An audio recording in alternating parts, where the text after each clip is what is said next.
All right. Hey everyone. Hi. कैसे हैं सारे के सारे?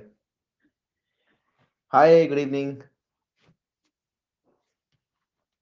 आज हम जावास्क्रिप्ट पढ़ने वाले हैं और जावास्क्रिप्ट की बहुत बेसिक क्लास रहने वाली है ये।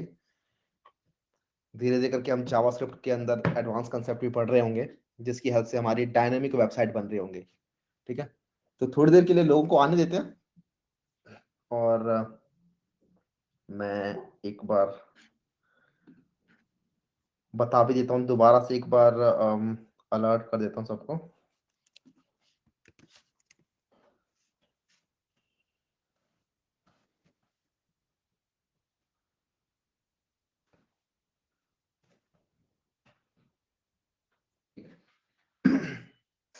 राम राम जी। वैभव निगम कह रहे हैं भैया प्रो बना दो वेब डेवलपमेंट में। बिल्कुल, प्रो से नीचे तो बनेंगे ही नहीं कुछ। सबके सब फिर वीडियो वेबसाइट बनाना, ठीक है, अलग अलग टाइप की, अलग अलग स्टार्टअप्स बनाओ खुद के, जो आइडिया दिमाग में है वो बनाओ, क्योंकि टेक्नोलॉजी से आपको वो पावर मिलती है कि आप ये सारी चीजें फिर कर सकते हैं।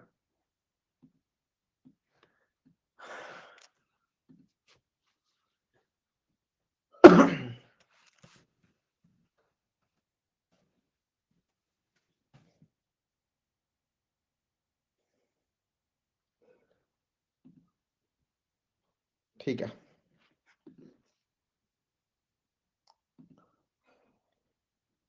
धीरे धीरे करके बच्चे कम होते आ रहे हैं क्लास के अंदर।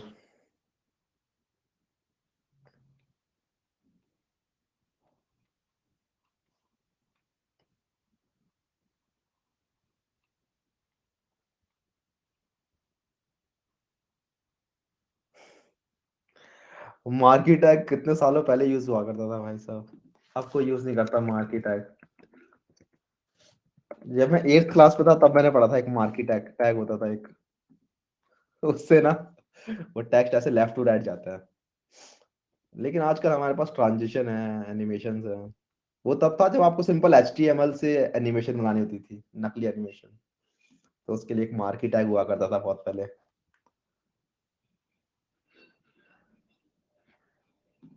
ठीक है, उसके अंदर एक मार्की टैग था, उसके अंदर अगर आप मार्की टैग के अंदर कोई लाइन लिख दोगे, वो लाइन अपने आप ही HTML, सिर्फ HTML के अंदर ही वो लाइन लेफ्ट टू राइट जाती रहती थी। I think it's deprecated now, not sure. याद दिला दिया लेकिन उन्होंने।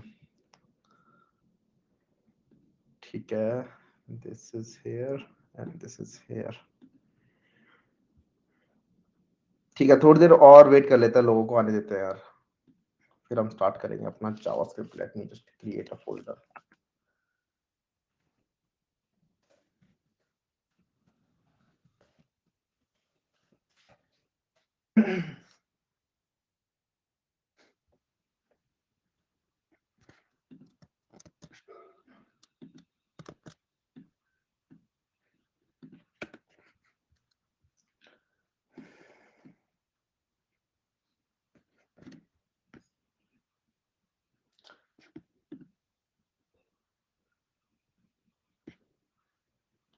ठीक है, लेट्स स्टार्ट नाउ।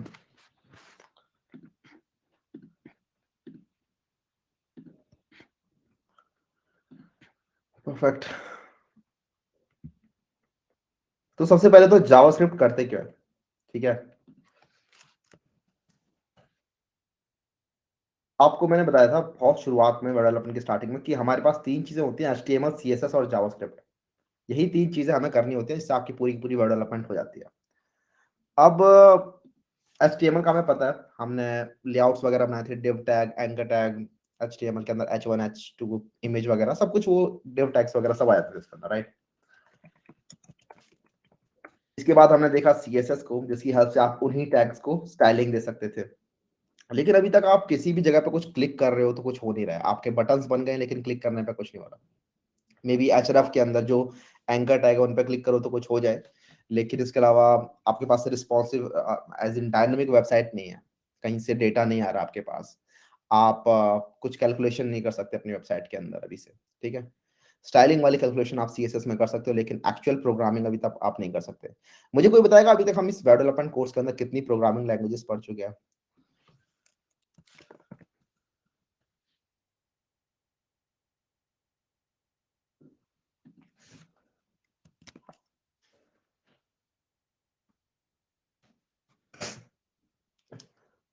आशीष कोई कह रहा है 2,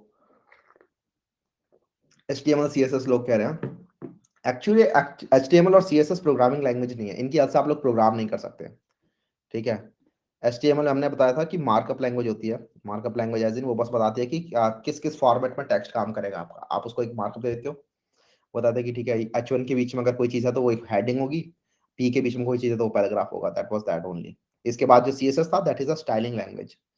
तो उसके अच्छा आप लोग स्टाइल कर सकते हो अपनी मार्कअप को। लेकिन प्रोग्रामिंग लैंग्वेज अभी तक हमने नहीं सीखी। अभी तक हम प्रोग्राम नहीं बना सकते। Programs are actually bunch of statements जो कि एग्जीक्यूट होते हैं लाइन बाय लाइन।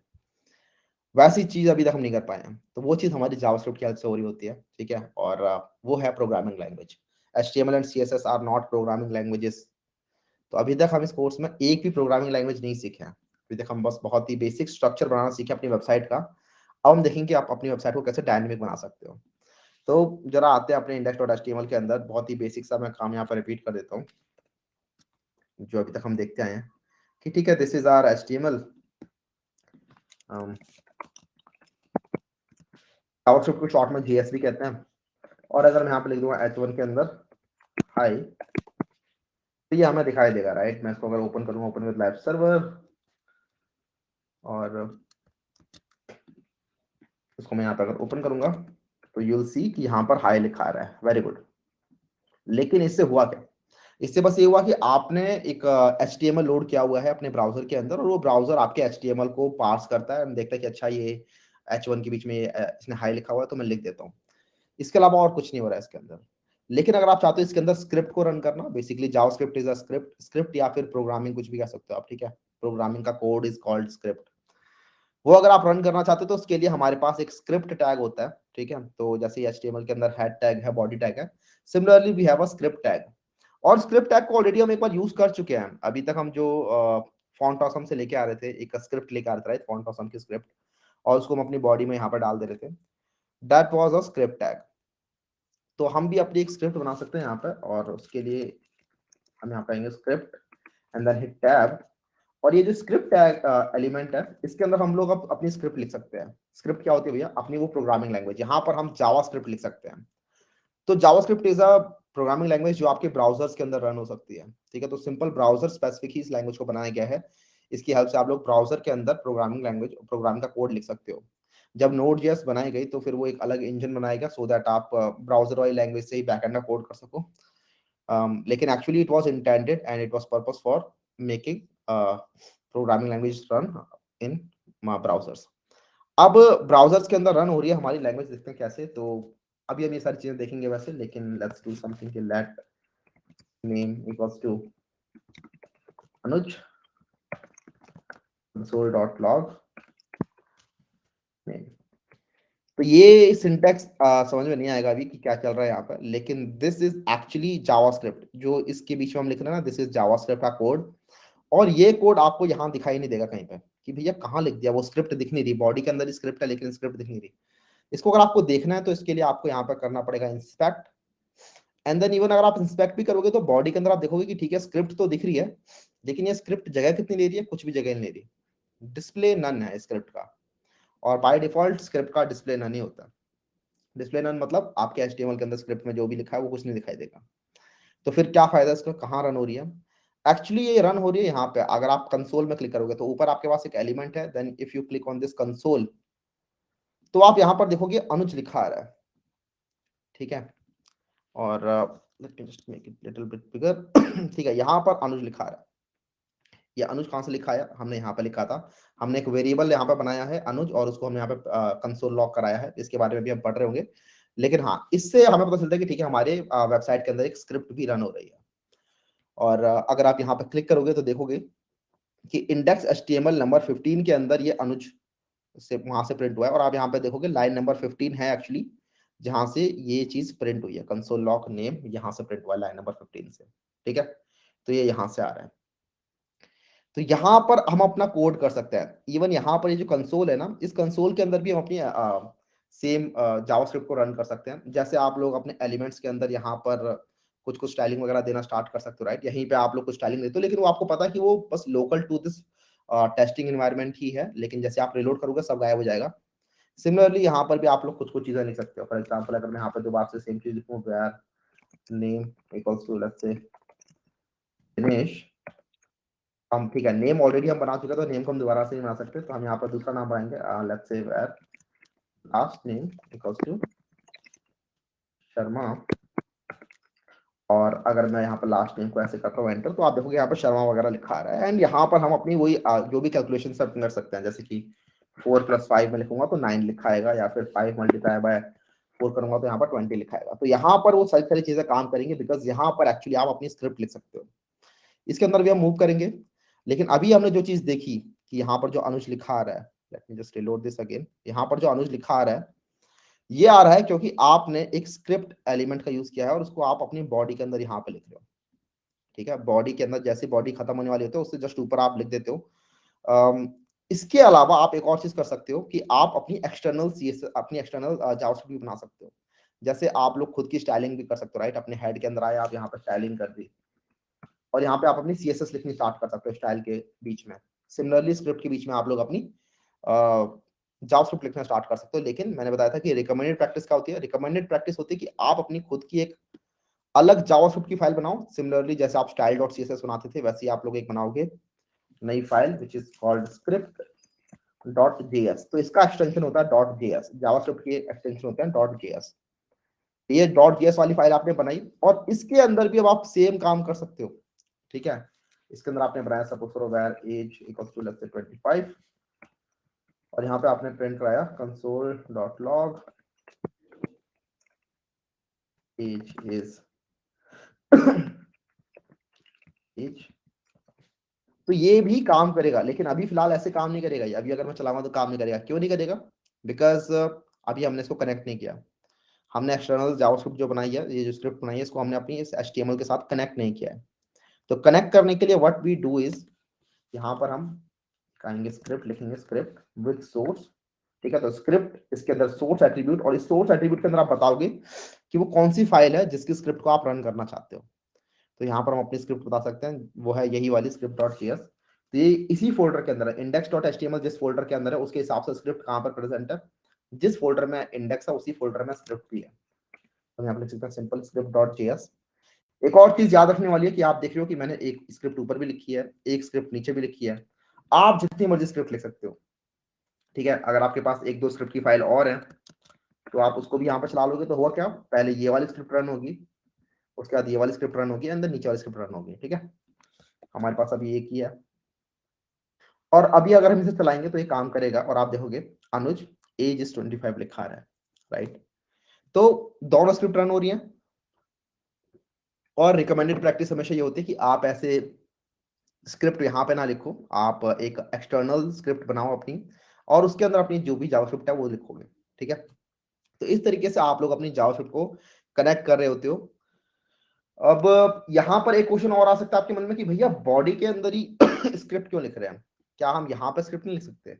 मतलब क्या मैं यहाँ पे नहीं लिख सकता? अगर मैं इसको करूँ कट, और अगर मैं हेड के अंदर लिखना चाहूँ स्क्रिप्ट को, तो कैन आई डू दैट और not? Yes, you can do that. ठीक है, आप बिल्कुल ये काम कर सकते हो, लेकिन इट इज ऑलवेज रिकमेंडेड कि पहले बॉडी के अंदर जितनी भी आपकी एचटीएमएल है वो सारी लोड हो जाए, उसके बाद आप अपनी स्क्रिप्ट को लोड कीजिए। क्यों? क्योंकि पहले क्या होता है, अगर आपने ऊपर अपनी स्क्रिप्ट को लिख दिया तो यहाँ पर कुछ एरर्स भी आ सकते हैं। हो सकता है आप कुछ ऐसे एलिमेंट्स को एक्सेस करने का ट्राई कर रहे हो। फॉर एग्जांपल अगर आप h1 को एक्सेस करने का ट्राई करो अपनी स्क्रिप्ट के अंदर, कि मेरे को h1 के अंदर के टेक्स्ट को चेंज करना है, तो यू फाइंड बाय आईडी, और उसके बाद उसके टेक्स्ट को आप चेंज करना चाहते हो इनर एचटीएमएल को, वो सब अभी हम देखेंगे बाद में। लेकिन वो क्या होगा कि पहले आपका हेड लोड होगा और बॉडी अभी तक आई भी नहीं होगी, तो आपको यहाँ पर एरर मिल जाएगा कि आपको मतलब बॉडी के अंदर भी h1 आया नहीं है, पहले ही आपने यहाँ पे h1 को एक्सेस करना लग गए। ठीक है, तो ये तो हमें करना नहीं है। और दूसरी बात ये भी होती है कि आपकी वेबसाइट भी थोड़ी स्लो हो जाती है। वेबसाइट कैसे स्लो हो जाएगी? अगर आपने स्क्रिप्ट को पहले लोड कराया तो पहले आपकी स्क्रिप्ट डाउनलोड होगी, उसके बाद आपकी वेबसाइट के अंदर जो भी चीजें हैं वो डाउनलोड होंगी, क्योंकि सब कुछ इंटरनेट से चल रहा है, राइट? इंटरनेट से फाइल आती है आपके पास। तो अगर आपने हेड के अंदर ही अपनी स्क्रिप्ट डाल दी तो पहले आपकी स्क्रिप्ट पूरी की पूरी डाउनलोड होगी, स्क्रिप्ट पूरी की पूरी रन होगी, डाउनलोड होगी देन रन होगी। उसके बाद आपकी फिर बॉडी के अंदर जो भी आपने जितनी भी चीजें बनाई है अपने पेज के अंदर वो चीजें रन होंगी, वो चीजें दिखना स्टार्ट होंगी, रेंडर होंगी।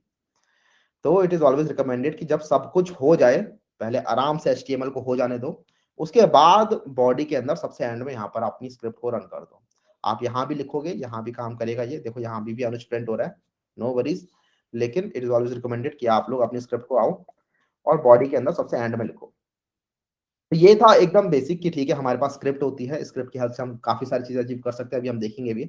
अब जरा बात करते हैं कि स्क्रिप्ट के अंदर फिर क्या क्या चीजें हम लिख सकते हैं। सबसे पहले तो अभी हमने देखा जो section that is called where to put. तो हमने देखा वेयर टू पुट। आज हम क्या क्या पढ़ने वाले हैं, आज हम पढ़ेंगे बेसिक्स ऑफ जावास्क्रिप्ट, जो अभी हम पढ़ रहे थे दैट वाज बेसिक्स। इसके बाद variables and data types, type conversion के बारे में पढ़ेंगे, ये बहुत ही छोटा टॉपिक है, थर्ड वाला। And then arithmetic operators and then conditional statement, इसके अंदर हम इफ एल्स और स्विच इन सब की बात करेंगे। इसके अलावा हम इनपुट आउटपुट की बात करेंगे, वो मैंने यहाँ पे लिखा नहीं है लेकिन हाँ वो हम देख लेंगे, बिकॉज बहुत छोटे से दो फंक्शन होता है उनको देखेंगे हम, प्रॉम्प्ट एंड अलर्ट। ठीक है, तो अभी हमने देखा कि कहाँ हमें पुट करना चाहिए। तो HTML के अंदर JavaScript code is inserted between script tags.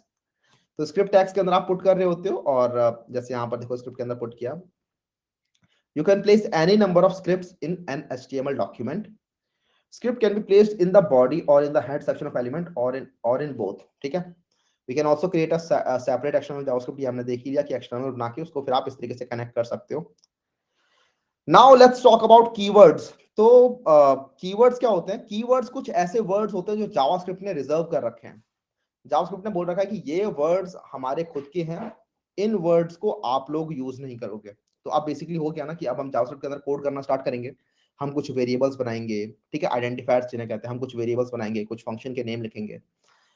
तो आप नहीं चाहते कि वो नाम जो आप यूज कर रहे हो वो ऑलरेडी जो जावास्क्रिप्ट यूज करती है वो उन नामों के बराबर हो, अदरवाइज जावास्क्रिप्ट कंफ्यूज हो जाएगा कि मुझे क्या चीज करना है यहाँ पर, क्या मेरे जो डिफाइंड कीवर्ड्स है वो हैं ये, या फिर इनके दिए गए नाम है ये।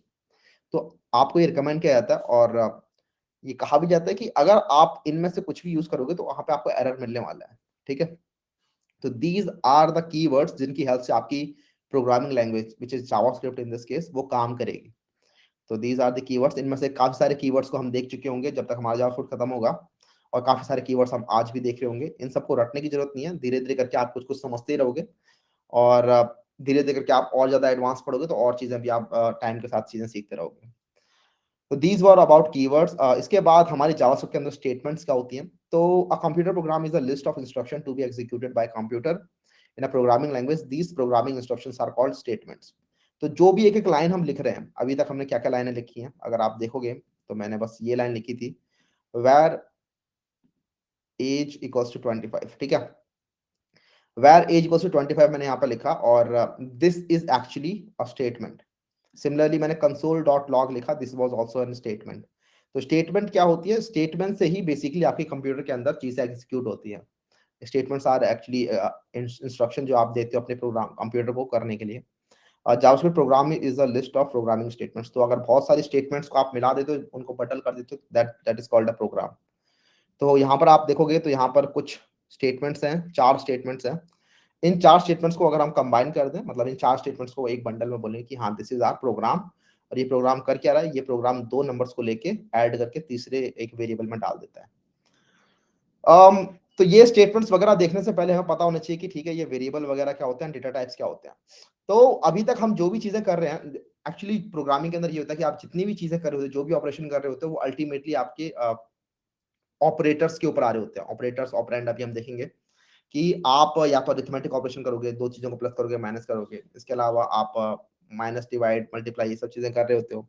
कुछ आप लूप में चीजें चला रहे होते हो कि कई बार आप इंस्ट्रक्शंस को 10 बार रिपीट कर रहे हो, 50 बार रिपीट कर रहे हो। कई बार आप कुछ इफ एल्स कंडीशन रन कर रहे होते हो कि ये करो या फिर ये करो। तो ये सारी की सारी आपकी कुछ-कुछ इंस्ट्रक्शंस होती हैं, ये सारी की सारी आपकी कुछ-कुछ स्टेटमेंट्स होती हैं जिनसे आपका पूरा का पूरा प्रोग्राम बन रहा होता है। लेकिन जो बेसिक बिल्डिंग ब्लॉक होता है, they are actually variables and data types. ठीक है, तो variables and data types actually बहुत ही बेसिक बिल्डिंग ब्लॉक्स होते हैं किसी भी प्रोग्रामिंग लैंग्वेज के। तो इनका जानना बहुत ज़रूरी है। जैसे कि अगर आप कोई भी लैंग्वेज सीख रहे हो, इंग्लिश वगैरह सीख रहे हो तो आपको अल्फ़ाबेट्स के बारे में पता होना चाहिए कि ये अल्फ़ाबेट है, these are vowels, these are consonants. तो वैसे ही आपके variables and data types are actually those basic building blocks जिनसे आपकी पूरी-पूरी प्रोग्रामिंग लैंग्वेज बन रही होगी। तो देखते हैं किस-किस टाइप के वेरिएबल्स होता है, वेरिएबल से होता क्या है। तो अगर आप लोगों को कुछ भी डेटा स्टोर करना है, ठीक है? प्रोग्रामिंग लैंग्वेजेज़ के अंदर यही है कि आप कुछ ना कुछ डेटा स्टोर करते हो, उस डेटा के ऊपर आप लोग कुछ ना कुछ फिर ऑपरेशन कर रहे होते हो। और अगर आपको कोई भी डेटा स्टोर करना है तो उसके लिए आप लोग यूज़ करते हो वेरिएबल्स का। Variables are containers for storing data values. We can declare a variable by using these keywords. ये keywords हैं, इनमें से अभी तक जो हमने ऊपर keywords की लिस्ट देखी थी, उनमें से ये 3 keywords हैं, var, lat और const. इन तीनों को हम एक-एक करके देखने वाले हैं। लेकिन इनकी हेल्प से आप लोग वेरिएबल्स डिक्लेयर कर रहे होते हो अपनी जावास्क्रिप्ट के अंदर। एक चीज़ और आप चाहो तो यहाँ पर कोड करो, ठीक है? यहाँ पर कोड करोगे तो वो भी काम करेगा। इसके अलावा आप लोग अगर यहाँ भी कोड करना चाहो तो कोई दिक्कत नहीं है। मतलब लेकिन एक और चीज़ यहाँ पर आपको ऐसे हाई बना के proper index.html and then script वगैरह लिखने की ज़रूरत नहीं है। एक और चीज़ भी होती है कि आप आओ किसी भी नए टैब के अंदर and then type here about colon blank, ठीक है? तो अबाउट कोलन ब्लैंक ये लिखोगे आप, एंटर करोगे, तो आपका एक ब्लैंक पेज अपने आप ओपन हो जाएगा इधर क्रोम के अंदर and then you can run your JavaScript here. तो अगर आप देखोगे इसके अंदर तो ना तो हेड के अंदर कुछ है, ना बॉडी के अंदर कुछ है, सब खत्म है। और कंसोल के अंदर आप यहाँ पे आके अपनी जावास्क्रिप्ट यहाँ पर प्रैक्टिस करना स्टार्ट कर सकते हो, जो भी जावास्क्रिप्ट के अंदर आपको कोड रन करना है। तो अगेन आई रिपीट, किसी भी टैब में जाओ, वहां पे लिखो ये about colon blank. About colon blank लिख देने से आपके पास ये स्टार्ट हो जाएगा। कुछ लोग कह रहे हैं लैग हो रहा है, और ये हिसैन परसोला आपको मैं बैन कर सकता हूँ यार, ऐसे करोगे तो हरकत है ठीक है, बार बार लिख रहे हैं मुझे, क्योंकि कोई लैग होता हुआ दिख नहीं रहा है, सब सही चल रहा है, नहीं हो रहा है, ठीक है। ऑलराइट, तो अबाउट कोलन ब्लैंक, ठीक है, late me right here about colon blank. अगर आप ये कहीं भी लिखोगे तो आपका एक नया पेज स्टार्ट हो जाएगा। To start a blank page about colon in a browser.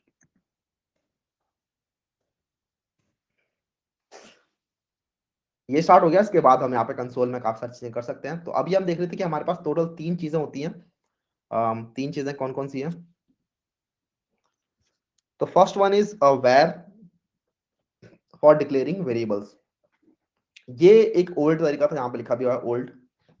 तो हुआ क्या है, 2015 से पहले जो जावास्क्रिप्ट थी, दैट वाज ओल्ड जावास्क्रिप्ट, और उसके बाद एक नई JavaScript I which is called ES6। उसके अंदर कुछ नए रूल्स आए और काफी सारी ऑप्टिमाइजेशन भी लेकर आया वो अपने अंदर। तो उसकी हेल्प से अगर अगर आपको करना है उसको, अगर आपको सेटिस्फाई करते हुए करना है तो यू यूज लेट। लेकिन जो ये नई वाली जावास्क्रिप्ट है, this is not supported on on like a few of the browsers. तो कुछ कुछ ब्राउजर्स है ऐसे जो अभी भी सपोर्ट नहीं करते, लेकिन ज्यादातर सपोर्ट करते ही हैं आजकल ES6 को, जितने भी नए हैं। तो आप लोग वेर भी यूज कर सकते हो, लेट भी यूज कर सकते हो। जरा देखते हैं किस तरीके से आप लोग वेरिएबल्स बना रहे होते हो। तो आपको अगर कोई भी वेरिएबल बनाना है, सपोज करो आपको कोई एज स्टोर करनी है, जैसे अगर आपको याद होगा मैथ के अंदर हम क्या करते थे, मैथ के अंदर आपने वेरिएबल्स देखे होंगे बचपन में कि अगर आपको क्वेश्चन आया है कोई कि आपकी एज इतनी है अभी, 10 साल बाद आपके फादर की एज आपसे डबल हो जाएगी, तो अपनी एज बताओ, ऐसे करके क्वेश्चन होते थे। तो हम क्या बोलते थे, let the age be x. उसके बाद आप लोग एज को एक्स मान के स्टार्ट कर देते थे। सेम यहाँ पर भी आप ऐसे ही कर सकते हो। तो you can do this var age equals to let's say 34। इससे क्या होगा, आपके पास एक एज नाम का कंटेनर बन गया है, ठीक है? तो एक कंटेनर है जिसका नाम एज रख दिया, उस कंटेनर के अंदर क्या रखा हुआ है, उस कंटेनर के अंदर 34 रखा हुआ है। तो इस तरीके से भी आप वो कंटेनर बना सकते हो। अगर आपको इस कंटेनर की वैल्यू को प्रिंट करना है तो जस्ट राइट एज, और आप देखोगे कि यहाँ पर 34 लिखा आ रहा है। तो this is how you declare variable using var. लेकिन इसके अलावा एक और चीज होती है हमारे पास which is called let. Let के अंदर भी आप कर सकते हो, लेट से लेट एज।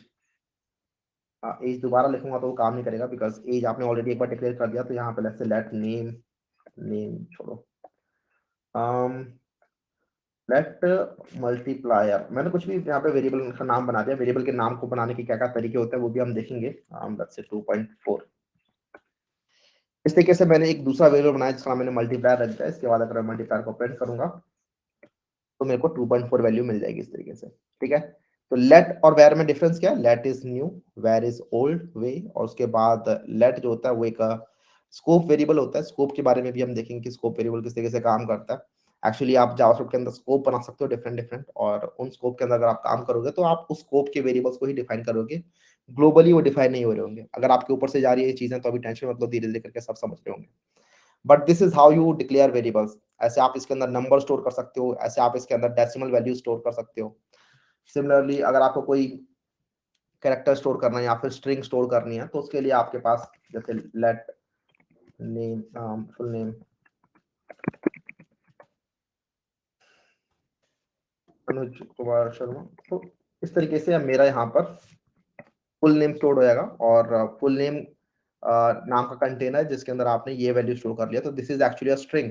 अगर आपको स्ट्रिंग बनानी है जावास्क्रिप्ट के अंदर तो आप इस तरीके से डबल पैरेंथेसिस के अंदर, सॉरी डबल कोट्स के अंदर आप कोई भी चीज लिख दोगे, कितने भी कैरेक्टर्स लिख दोगे वो आपकी स्ट्रिंग ही बन जाएंगे। You can also use single quotes for that. अगर आप यहाँ पे लिखोगे लेट फादर्स नेम कुछ भी, अगर आप सिंगल कोट्स में भी लिखोगे तो भी ये काम करेगा इस तरीके से, ठीक है। सिंगल कोट्स के अंदर भी लिखोगे तो भी काम करेगा, डबल कोट्स के अंदर लिखोगे तो भी काम करेगा स्ट्रिंग। तो इस तरीके से आप लोग वेरिएबल बना रहे होते हैं and these are actually containers जो कुछ डेटा होल्ड करके रखे हुए हैं। तो इस तरीके से उन्होंने कुछ डेटा होल्ड कर लिया है। अब ये डेटा होल्ड करने से फायदा क्या है भैया? डेटा होल्ड करने से फायदा ये है कि इनके ऊपर आप ऑपरेशंस कर सकते हो। ऑपरेशन किस तरीके की अभी हम देखेंगे, लेकिन मैं अगर आपको यहाँ पे एक फील देना चाहूँ कि किस तरीके का ऑपरेशन होता है, तो ये सारा मैंने क्लियर कर लिया। क्लियर करने के लिए मैंने इस पे क्लिक किया, ठीक है। This is clear console. You can also right command के, कमांड के से भी वो क्लियर हो जाता है। कमांड के से आपका टर्मिनल के अंदर भी क्लियर हो जाता है। ठीक है। तो जैसे सपोज करो मैंने एक ए बनाया, तो let a equals to 5, let B equals to let's say 6। तो इसके ऊपर मैं कुछ ऑपरेशन कर सकता हूँ कि ए मल्टीप्लाई बाय बी, यहाँ पर अपने आप 30 लिखा आ गया। ये 30 कहाँ से आया कि इसने क्या किया, इस ऑपरेशन ने क्या किया, यहाँ पे ए के कंटेनर में से वैल्यू निकाली, ए की वैल्यू थी 5, ऑपरेशन किया मल्टीप्लाई वाला बी के साथ, बी के कंटेनर में से वैल्यू निकाली 6, तो 5 मल्टीप्लाई बाय 6 30 करके यहाँ पर प्रिंट कर दिया। तो ये फायदा होता है, आप किसी भी वेरिएबल्स को डिफाइन कर सकते हो। These are actually containers. This was all about variables. अभी हमने देखा वेर और लेट। अब देखते हैं कॉन्स्ट क्या होता है। कॉन्स्ट की हेल्प से आप लोग कांस्टेंट वेरिएबल बना सकते हो, ठीक है। कॉन्स्ट की हेल्प से आप लोग कांस्टेंट वेरिएबल बना सकते हो। फॉर एग्जांपल अभी अगर मैं चाहूँ इस ए को चेंज करना, तो I can write this a equals to, तो अब मैं दोबारा से लेट ए नहीं लिखूंगा, मैं सिंपल लिखूंगा ए इक्वल्स टू लेट्स से 7, और अब मेरे ए की वैल्यू 7 हो चुकी है। और अगर मैं लिखूंगा अब ए मल्टीप्लाई बाय बी, अब यहाँ पे प्रिंट हो रहा है 42, 42 का प्रिंट हो रहा है क्योंकि मैंने अपने ए की वैल्यू चेंज कर दिया। तो ए की वैल्यू है अब 7, बी की वैल्यू है 6, तो 7 मल्टीप्लाई बाय 6 इज 42। तो इस तरीके से मेरे ए की वैल्यू चेंज हो रही है, राइट। तो दिस इज एक्चुअली लेट, क्योंकि ये लेट था इसीलिए इसकी वैल्यू चेंज हो रही थी। अगर मैं यहाँ पे इसको कॉन्स्ट डिफाइन कर देता, सपोज करो कॉन्स्ट सी बनाता हूँ मैं, कॉन्स्ट सी इक्वल्स टू 34। उसके बाद अगर मैं सी की वैल्यू को बाद में चेंज करना चाहूँ इस तरीके से, जैसे सी की वैल्यू को मैं 12 करना चाहूँ, तो मैं ये नहीं कर सकता। और यहाँ पर आया है एक चीज विच इज कॉल्ड एरर। तो इस तरीके से एरर आता है। एरर आप HTML में नहीं देखते होगे, एरर आप CSS में नहीं देखते होगे, लेकिन यहाँ पे एरर आते हैं, ठीक है। अगर आपने कोई भी चीज ऐसे लिखी जो कि रूल के बाहर है, तो फिर आपको ऐसे एरर मिल जाएगा। तो रूल ये है कि कॉन्स्ट जो है वो चेंज नहीं हो सकते बाद में, लेकिन आप एक कॉन्स्ट की वैल्यू को चेंज करने का ट्राई कर रहे हो बाय सी इक्वल्स टू 12। पहले आपने कॉन्स्ट डिफाइन किया 34, अब आप इस कॉन्स्ट की वैल्यू को चेंज करने का ट्राई कर रहे हो, विच इज नॉट अलाउड। तो यहाँ पर एरर आ गया, assignment to const variable. Error का नाम क्या है? Assignment to const variable. You can not assign again to a const variable. तो कॉन्स्ट वेरिएबल आप लोग ज्यादातर बना रहे होते हैं अपनी वेबसाइट के अंदर, ठीक है। आपकी वेबसाइट के अंदर अगर आपको दिख रहा है कि कोई वेरिएबल ऐसा है जो कि बार बार चेंज नहीं होगा, तो आप यूजुअली कॉन्स्ट ही बना रहे होगे। तो ये गुड प्रैक्टिस होती है कि अपनी वेबसाइट के अंदर कम से कम कॉन्स्ट, ज्यादा से ज्यादा कॉन्स्ट रखो और कम से कम लेट रखो। लेट आप बहुत ही कम बना रहे होगे। फॉर एग्जाम्पल कभी अगर फॉर लूप वगैरह के अंदर कोई वेरिएबल चेंज हो रहा है बार बार, तब आप लेट बना रहे हो बहुत कम टाइम, कि कोई ऑपरेशन हो रहा है, वहां पे कोई चीज चेंज हो रही है, लेकिन ज्यादातर टाइम आप कॉन्स्ट ही बना रहे होगे, और it is also recommended practice कि आप कॉन्स्ट का ज्यादा यूज करो, लेट का कम यूज करो, ठीक है, क्योंकि कॉन्स्ट के अंदर अगर कोई बाद में चेंज करने का ट्राई करेगा तो वो चेंज हो कर ही नहीं पाएगा इस तरीके से, ठीक है, लेकिन लेट के अंदर कोई भी बाद में कभी भी चेंज कर सकता है, एरर प्रोन होती है फिर वो चीज की, ज्यादा एरर आ सकते हैं उसके अंदर में। तो आपको समझ में आएगा कि ठीक है, हमारे पास एक लेट होता है, एक कॉन्स्ट होता है, एक वेर भी होता है, लेकिन वेर हुआ करता था, वेर अब हम यूज नहीं करा करेंगे, हम यूज करेंगे हमेशा या तो let for creating variables that can be changed, and for creating basically दो चीजें होती हैं, म्यूटेबल और इम्यूटेबल, ठीक है। तो mutable is something that can be changed, ठीक है, but immutable is something that can not be changed. तो कॉन्स्ट इज इम्यूटेबल, इसको आप चेंज नहीं कर सकते, एंड लेट इज म्यूटेबल, तो उसको आप चेंज कर सकते हो बाद में। तो इन दोनों का ही यूज कर रहे होंगे। इवन यहाँ पे लिखा हुआ है it is recommended we use let instead of var, however there are a few browsers that do not support let. तो हाँ, कुछ हैं जो अभी यू सपोर्ट नहीं करता, लेकिन आप ज्यादातर पे आपका काम करेगा वो। तो अभी तक जो हम यहाँ पे नाम बना रहे थे, ये a b c, first name last name name वगैरह, ये सब क्या रूल होता होगा ना इनके भी नाम लिखने के। जैसे आपके घर में अगर नाम रखा जाता है तो ऐसे कुछ भी रैंडम नाम तो रख नहीं देते, ठीक है। आप एक सोच समझ के कुछ हिसाब से नाम रखते हो, कुंडली उंडली आपकी बनती है, कुंडली बनती है क्या बचपन में, क्या बनता है, राशियां निकलती हैं, सॉरी, है ना, उसके हिसाब से पंडित जी बताते हैं कि इसका नाम ऐसे होना चाहिए। वैसे ही आपके जो नाम आप रखते हो वेरिएबल्स के अंदर, जिन्हें हम कहते हैं आइडेंटिफायर्स, जिनसे आप लोग आइडेंटिफाई करते हो किसी भी चीज को, वो नाम रखने के तरीके कुछ स्पेसिफिक होते हैं, जिनसे आपको अपने वेरिएबल के नाम रखने होते हैं। तो हमारे पास जो रूल्स हैं वो ये हैं, ज्यादा रूल नहीं है, बस चार रूल हैं, बहुत ज्यादा रूल भी नहीं है। पहला रूल ये है कि वेरिएबल का जो नाम होगा, it must start with a letter और एन अंडरस्कोर और अ डॉलर साइन, ठीक है। तो ये तीन चीजों के साथ आप स्टार्ट करोगे अपने वेरिएबल नेम को, या तो एक लेटर के साथ स्टार्ट करो, या अंडरस्कोर के साथ, या फिर डॉलर के साथ। तो दीज आर एक्चुअली वैलिड, ठीक है। यहाँ पर a equals to hello valid है, अंडरस्कोर a हेलो वैलिड है, even dollar a hello valid है।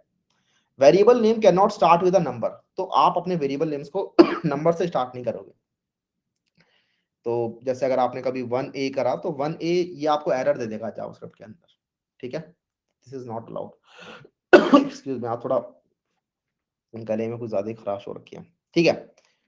इसके बाद JavaScript is also a case sensitive language. तो केस सेंसिटिव का मतलब क्या है कि अगर आपने एक स्मॉल y वाला वेरिएबल बनाया एंड देन एक कैपिटल Y वाला वेरिएबल बनाया, बोथ आर डिफरेंट, ठीक है, बोथ आर डिफरेंट वेरिएबल्स। तो स्मॉल y वाला वेरिएबल अलग बन जाएगा, कैपिटल Y वेरिएबल अलग बन जाएगा। And then keywords can not be used as variable names. तो वो तो आपको मैंने पहले बता दी थी कि कीवर्ड्स का यूज आप नहीं करोगे। कीवर्ड्स कुछ स्पेसिफिक रिजर्व्ड वर्ड्स हैं, ये जो आपने वर्ड्स देखे थे ना, दीज आर कीवर्ड्स। ये सारे कुछ ऐसे वर्ड्स हैं जिनका आप यूज नहीं करोगे। तो कभी आप ऐसे ब्रेक नाम का वेरिएबल नहीं बनाओगे, ठीक है, कभी आप ये नहीं लिखोगे कि चलो ये बनाते हैं var break equals to high,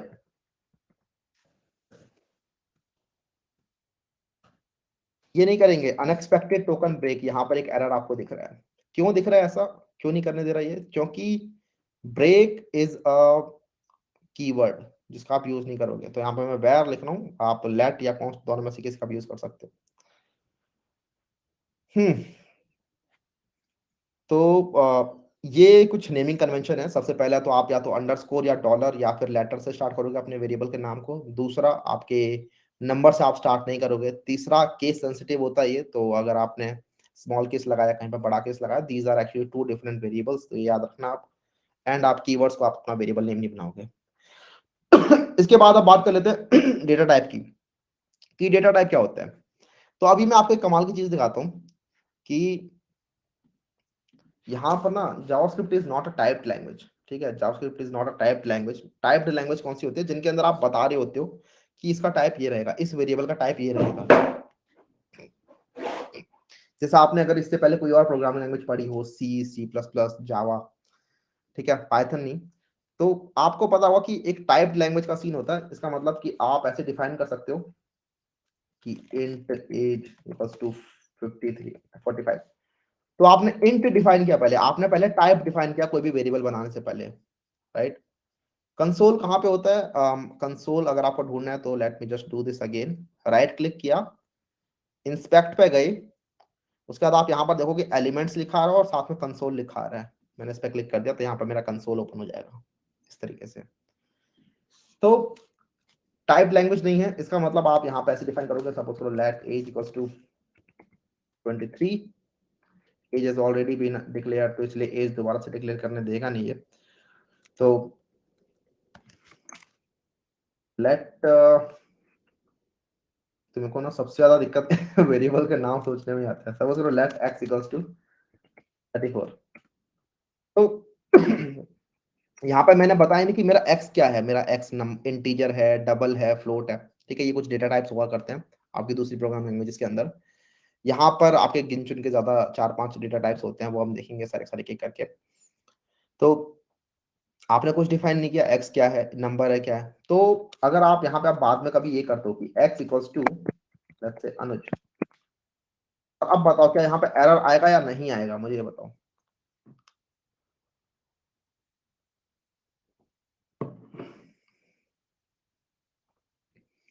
error नहीं आएगा लोग कह रहे हैं, और एक्चुअली एरर आएगा भी नहीं। क्यों? क्योंकि आपने बताया नहीं कि x कोई नंबर है या फिर x स्ट्रिंग है। मैं यहाँ पे एंटर करूंगा, मेरे x के अंदर अब स्ट्रिंग आ जाएगा। वहीं पे अगर आप कभी किसी टाइप लैंग्वेज के अंदर ऐसा करने का ट्राई करोगे, सी सी प्लस प्लस जावा के अंदर, तो वहां पे आप देखोगे एरर आ जाएगा, बोले कि ये क्या कर रहे हो, कंपाइल टाइम में एरर आ जाएगा वहां पे कि ये एक इंट टाइप का वेरिएबल है, इसके अंदर आप स्ट्रिंग टाइप की चीजों को नहीं डाल सकते हो। बट यहाँ पर सब चलता है, यहाँ पर सब कूल है। तो these are actually data types, different different type के आपके डेटा टाइप्स होते हैं। जो अभी हमने देखा था पहले, which is x equals to 34। जब आप x इक्वल्स टू 34 करते हो तो यहाँ पर आप एक डेटा टाइप बना देते हो implicitly, which is called number data type. और जब आपने यहाँ पे स्ट्रिंग लिखा तो वो होता है आपका एक स्ट्रिंग डेटा टाइप, ठीक है। तो हमारे पास डिफरेंट डिफरेंट टाइप के डेटा टाइप्स होते हैं। What is a data type? Data type का मतलब क्या है? Data type in programming is a classification that specifies which type of variable has which type of a value a variable has and what type of mathematical relational or logical operation can be applied to it without causing an error. तो आप इसको actually बता रहे हो, अगर आपने late x equals to 5 लिखा तो आपने बता दिया कि ठीक है, ये जो x नाम का कंटेनर है, क्योंकि अभी तक हमने देखा था कि ठीक है x नाम का एक कंटेनर बन गया जिसके अंदर वैल्यू 5 है, कि आप बता दिया आपने कि ये जो x नाम का कंटेनर है ये एक नंबर टाइप का डेटा टाइप है, ठीक है। तो अब इसके अंदर जो भी ऑपरेशन होंगे वो नंबर के हिसाब से हो रहे होंगे। तो without causing any error, a string for example is a data type that is used to classify text and integer is a data type. तो ये बेसिकली डिफरेंट टाइप के डेटा टाइप होते हैं, लेकिन हमारे जो जावास्क्रिप्ट के अंदर होते हैं वो ये होते हैं। एक स्ट्रिंग डेटा टाइप होता है, एक नंबर होता है, बूलियन होता है, even undefined is a data type for uninitialised variables. तो जिन वेरिएबल्स को आप इनिशियलाइज नहीं करते they are called undefined. And then object होता है, ऑब्जेक्ट को हम बाद में देखेंगे। पूरा का पूरा जेसॉन जो होता है वो ऑब्जेक्ट ही होता है, JavaScript object. JavaScript object notation is called JSON. तो जब आपने लिखा यहाँ पे, let me just clear this again कि let y equals to hi. तो यहाँ पर आप देख रहे हो, यहाँ पर अनडिफाइंड लिखा रहा है, खैर अभी फिलहाल तो इसे इग्नोर करो क्योंकि इस स्टेटमेंट ने कुछ भी प्रिंट नहीं किया, कुछ भी रिटर्न नहीं करा, इसलिए अनडिफाइंड यहाँ पे लिखा रहा है।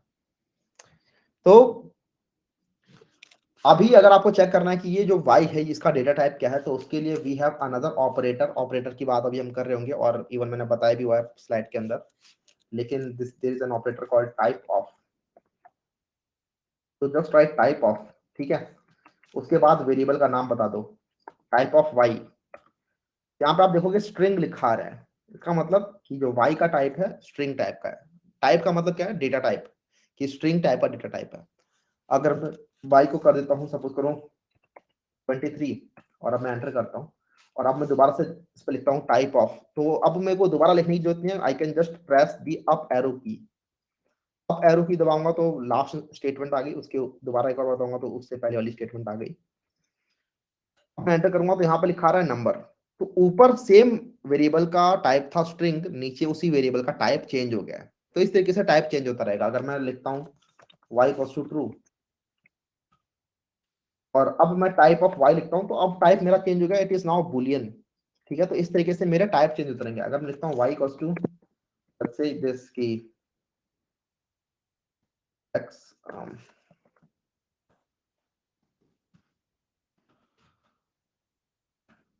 तो this is now an object, ठीक है। Type of y is an object. ये क्या लिख दिया भैया, ये अभी हम देखेंगे बाद में, अभी इसके अंदर मत घुसो। ऑब्जेक्ट के बारे में भी हम बात भी नहीं कर रहे होंगे। लेकिन हाँ, ये देख रहे हो ऊपर था ये स्ट्रिंग, नीचे था ये नंबर, इसके बाद ये हो गया बूलियन, इसके बाद ये बन गया ऑब्जेक्ट। तो इस तरीके से हमारे पास डिफरेंट डिफरेंट डेटा टाइप्स होते हैं और एक ही डेटा टाइप, एक ही वेरिएबल आपका डिफरेंट डिफरेंट डेटा टाइप ले सकता है। इट जस्ट डिपेंड्स कि उसने इससे पहले किस फॉर्म में था वो। अगर ये लेट है तो, अगर लेट का केस है तो ऐसा होगा। लेकिन कॉन्स्ट के केस में, अगर कॉन्स्ट के केस में आपको पता है कि अगर आपने किसी चीज को कॉन्स्ट डिफाइन कर दिया, suppose const z equals to 12, तो क्या अब मैं इस z का डेटा टाइप चेंज कर सकता हूं? Tell me. नहीं, why I can't do that? Because z जो कॉन्स्ट है उसके आप वैल्यू को चेंज नहीं कर सकते हो। कॉन्स्ट z इक्वल टू 12, इसका मतलब है 12 ही रहेगा। इसके अंदर अब ये जो वैल्यू है, this can not be changed again. ठीक है, एक बार इसके अंदर आपने जो वैल्यू डाल दी तो इसके अंदर यही वैल्यू डल गई है, इसकी वैल्यू कांस्टेंट है। कांस्ट का मतलब कांस्टेंट। अब ये वैल्यू कांस्टेंट रहेगी, 12 ही रहेगी इसके अंदर, जब तक ये पूरा का पूरा खत्म ना हो जाए, ब्राउजर के अंदर से कोड ना उड़ जाए। ठीक है, तो क्योंकि इसके अंदर वैल्यू 12 ही रहने वाली है, तो 12 का डेटा टाइप है नंबर, तो नंबर ही रहेगा पूरे टाइम इसका डेटा टाइप। तो these are actually data types जिनको अगर आपको चेक करना है किसी भी वेरिएबल के अंदर, तो you use type of to declare, to find कि कौन सा डेटा टाइप है। You can also do this कि आपने यहाँ पर सपोज को लिख दिया age, and you can console. I console dot log क्या होता है ये हम देखेंगे बाद में। This is actually a function of console. अगर आपको डायरेक्टली लिखना है कंसोल डॉट लॉग, तो you just write log and then इसके बाद नीचे वाले पे अगर आप एंटर करोगे तो कंसोल डॉट लॉग पूरा लिखा आ जाएगा। और I can write type of age इस तरीके से। तो यहाँ पे अगर मैं लिखता हूँ टाइप ऑफ एज, तो मेरी एज का टाइप पहले लिखा आएगा उधर, इधर आएगा नंबर लिखा रहा है, राइट, क्योंकि एज 25 है और type of age is number. तो इस तरीके से आप लोग टाइप ऑफ यूज करते हो और आपके पास ये सारे सारे डेटा टाइप्स होते हैं। ये एकदम बेसिक चीज थी, इसके अंदर ज्यादा ध्यान भी नहीं देना हमें। जब आप किसी वेरिएबल को इनिशियलाइज नहीं करते तो आपका वो अनडिफाइंड कहलाता है। इसको अगर मैं यहाँ से हटाता हूँ और मैं जस्ट अगर मैं लिखता हूँ यहाँ पर सिंपल लेट ए बी, बस ऐसे ही, और यहाँ पर छोड़ दिया मैंने ए बी के अंदर कुछ भी डिफाइन नहीं किया। ठीक है, ए बी नाम का मैंने वेरिएबल बनाया, लेकिन इसके अंदर मैंने कुछ भी डिफाइन नहीं किया कि कोई भी वैल्यू नहीं डाली मैंने इसके अंदर, तो मैंने इनिशियलाइज नहीं किया इसको। तो अब मैं यहाँ पर लिखूंगा टाइप ऑफ ए बी, तो इट इज अनडिफाइंड। आपने डिफाइन नहीं किया, ठीक है, इट इज स्टिल अनडिफाइंड कि क्या इसके अंदर डेटा टाइप है, तो इसीलिए इसका अनडिफाइंड डेटा टाइप होता है। तो undefined is also a type of data type, तो जिसका कुछ भी टाइप नहीं होता, it is called undefined then. और टाइप ऑफ ऑपरेटर आपको समझ में आएगा जिसकी हेल्प से आप लोग टाइप बता सकते हो। तो ये वो टाइप ऑफ ऑपरेटर है, आपकी ये वैल्यू के हिसाब से डिपेंड करता है कि आपने किस टाइप की वैल्यू वहां डाली है। जावास्क्रिप्ट के अंदर एक और कमाल की चीज होती है which is called type conversion. तो you can convert a type. आपने अगर किसी टाइप का वेरिएबल बनाया, आपको उस वेरिएबल के टाइप को चेंज करना है दूसरे टाइप के अंदर, यू कैन डू दैट। उसके लिए आप ये कुछ फंक्शंस का यूज कर सकते हो। जैसे अगर आपको किसी को नंबर में चेंज करना है, यू यूज नंबर फंक्शन। अगर आपको स्ट्रिंग में चेंज करना है, यू यूज स्ट्रिंग फंक्शन, और यू यूज बूलियन फंक्शन अगर आपको बूलियन में चेंज करना है किसी वैल्यू को। इसको क्विकली देख लेते हैं, इसके बाद इसको हम बाद में भी देख रहे होंगे। लेकिन सपोज करो कि आपके पास आपने एक स्ट्रिंग बनाया, even you can do that कि अगर आपने सपोज करो यहाँ पे एक इसको लेट मी रिमूव दिस, अगर मैं इसको रिमूव करके दोबारा लाऊं, even I don't know about blank, I think अब तो चले जाना चाहिए।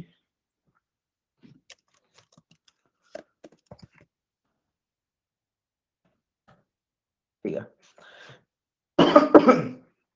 वो वेरिएबल्स हट नहीं रहते, अब हट गए पूरे के पूरे, ब्राउजर ही गया, सब कुछ कंटेक्स्ट ही चला गया फिर।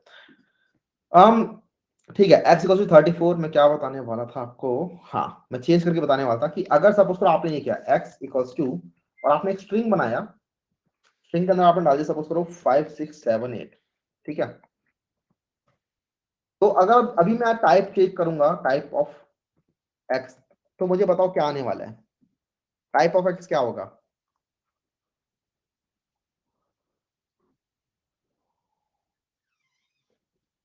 कैर वैर कुछ नहीं होता इधर, स्ट्रिंग स्ट्रिंग होता है। तो type of x is a string. और इससे पहले किसी का आया था कि कंसोल डॉट लॉग के अंदर जो लॉग फंक्शन होता है, इज इट लॉगरिथमिक वाला लॉग, वो जो मैथ के अंदर लॉगरिथमिक होता है? नहीं, लॉग का मतलब एक और होता है कि लॉग जो जिससे आप लॉग कर रहे होते कोई चीज, राइट, अपनी डायरी के अंदर आपने लॉग किया कोई चीज, तो लॉग इज लाइक कि आपने कोई चीज लॉग करा दी, लॉग एज इन वो चीज लिखी आ रही है कहीं पे, और कंसोल के अंदर लॉक करा इसलिए कंसोल डॉट लॉक, कंसोल के पास और भी फंक्शन होते हैं, तो कंसोल के अंदर आपको लॉक करानी है कोई चीज तो use console dot log. Type of x is string, क्योंकि आपने एक्स के अंदर इसको डबल कोट्स के अंदर डाला था, डबल कोट्स के अंदर आप कोई चीज लिखोगे दैट इज अ स्ट्रिंग। लेकिन आप इसके स्ट्रिंग को चेंज कर सकते हो, मैंने बताया था ना कि टाइप कन्वर्जन आप कर सकते हो, यू यूज टाइप कन्वर्जन। तो जावास्क्रिप्ट के अंदर एक टाइप कन्वर्जन टाइप की चीज होती है, by using which you can convert your type two different things. तो आपको अगर नंबर में से चेंज करना है, ठीक है, तो this is a string right, you can convert it to a number. तो आप लिखोगे x equals to number function, ठीक है, तो आपके पास एक नंबर फंक्शन होता है। फंक्शंस वगैरह के बारे में हम बाद में पढ़ रहे होंगे नेक्स्ट क्लास के अंदर, लेकिन अभी आपको बस टाइप कन्वर्जन बता देता हूँ जल्दी से। तो अगर आप यहाँ पे लिखोगे x इक्वल्स टू नंबर, इसके अंदर मैंने x पास कर दिया वापस दोबारा से, और अब मैं एंटर करूंगा तो अब मेरे x के अंदर एक्चुअली नंबर आ गया है। और अब मैं अगर करूंगा टाइप ऑफ x, तो मुझे बताओ क्या लिखाने वाला है।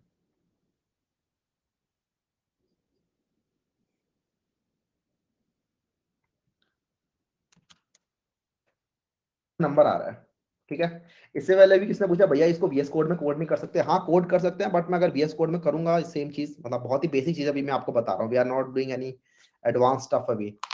तो वेरिएबल्स वगैरह में अगर यहाँ पे लिखूंगा फिर वहां दिखाऊंगा तो डिले आ सकता है, मतलब कंसोल लॉग मुझे बार बार लिखना पड़ेगा उसके लिए, ठीक है, क्योंकि बिना कंसोल लॉग किए कुछ प्रिंट होगा नहीं। यहाँ पे मुझे कंसोल लॉग लिखना नहीं पड़ रहा, और ये बहुत बेसिक चीजें हैं तो आपको ऐसे समझ में आ जाने वाली हैं, ठीक है। इवन मैं यहाँ पे लिखते भी जाऊंगा धीरे धीरे करके कोई कोई चीज, जैसे कि टाइप कन्वर्जन।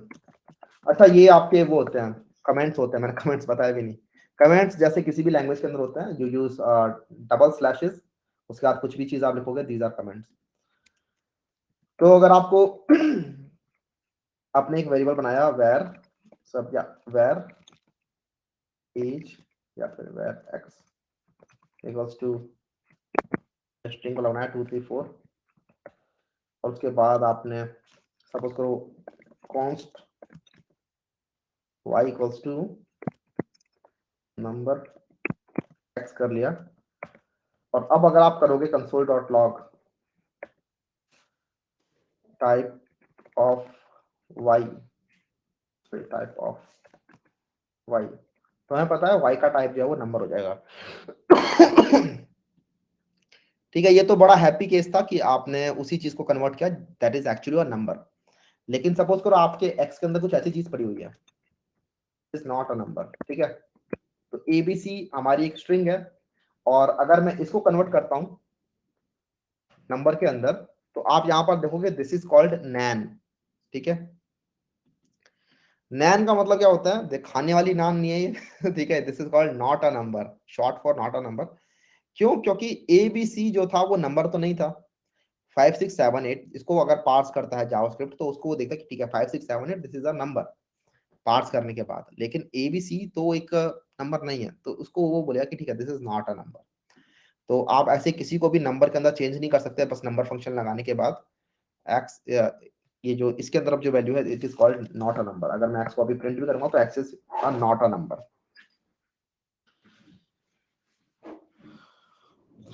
तो इसके अलावा हमारे पास होता है स्ट्रिंग और बुलियन, इवन यू कैन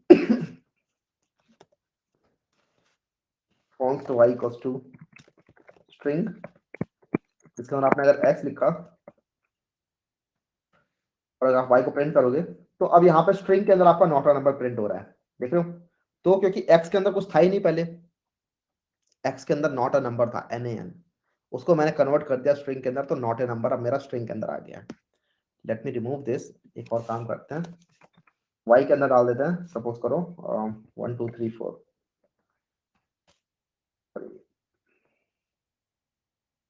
अच्छा y मेरा कॉन्स्टेंट आया था मैंने शायद, लेट a इक्वल्स टू 1 2 3 4। तो अभी मेरा जो टाइप है a का, it is a number right. लेकिन इसको मैं स्ट्रिंग में चेंज कर सकता हूँ बाय यूजिंग दिस, कि अगर मैंने आप लिखा a equals to string a, और मेरा स्ट्रिंग देख लो आप अपने आप ही सिंगल कोट्स में आ गया, इसका मतलब ये स्ट्रिंग बन चुका है। और अगर मैं अब लिखूंगा टाइप ऑफ a, तो ये अब स्ट्रिंग प्रिंट होने वाला है। सिमिलरली एक बुलियन होता है, और बूलियन की हेल्प से आप लोग किसी भी चीज को बूलियन में चेंज कर सकते हो, इधर ट्रू या फॉल्स। लेकिन बूलियन के अंदर एक खास बात यह है कि उसके अंदर क्या चीज ट्रू बनेगी और क्या चीज फॉल्स बनेगी। तो बूलियन के अंदर अगर आप बूलियन को इंट में कन्वर्ट करने का ट्राई करोगे, सपोज करो आपके पास एक बूलियन वेरिएबल है, लेट इज क्लिक, ठीक है। तो मैंने ये इस क्लिक नाम का एक वेरिएबल बनाया है और इसके अंदर मैंने डाल दी वैल्यू ट्रू। तो इस क्लिक का जो अगर टाइप अगर आप चेक करोगे,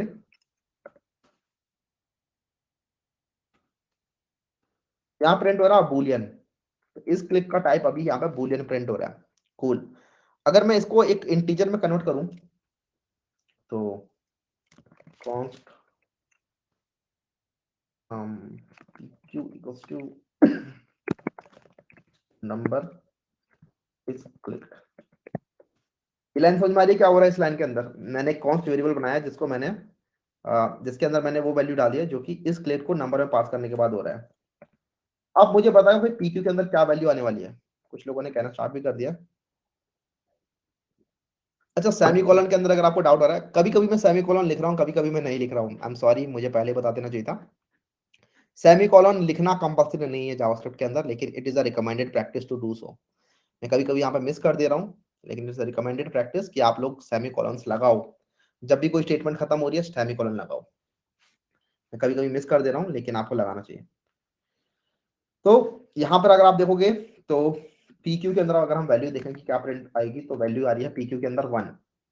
हमें एक चीज समझ में आनी चाहिए यहाँ से कि जितने भी ट्रू वैल्यूज होते हैं बुलियन के अंदर, उनको अगर आप लोग एक इंटीजर में कन्वर्ट करोगे, नंबर में कन्वर्ट करोगे, तो वो आपकी वैल्यू बनती है 1। और जितनी भी फॉल्स वैल्यू होती है उनको अगर आप लोग नंबर में कन्वर्ट करोगे तो वैल्यू आपकी बनती है 0। ठीक है। तो 1 होता है ट्रू, 0 होता है फॉल्स। इसके अलावा अगर आपके पास सपोज करो एक बड़ा सा नंबर है, तो जीरो के अलावा अगर आपके पास कोई भी नंबर है, सपोज करो var number equals to, suppose करो ये नंबर आपके पास, और इसको अगर आप लोगों ने एक बूलियन में कन्वर्ट कर दिया, तो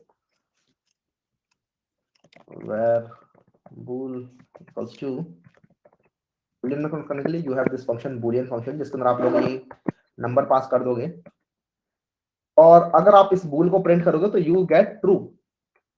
ठीक है। किसी भी नंबर को अगर आप लोग बूलियन में कन्वर्ट करते हो तो यू गेट ट्रू, लेकिन अगर आप जीरो को बूलियन में कन्वर्ट करते हो तो यू गेट फॉल्स। तो इफ यू राइट दिस की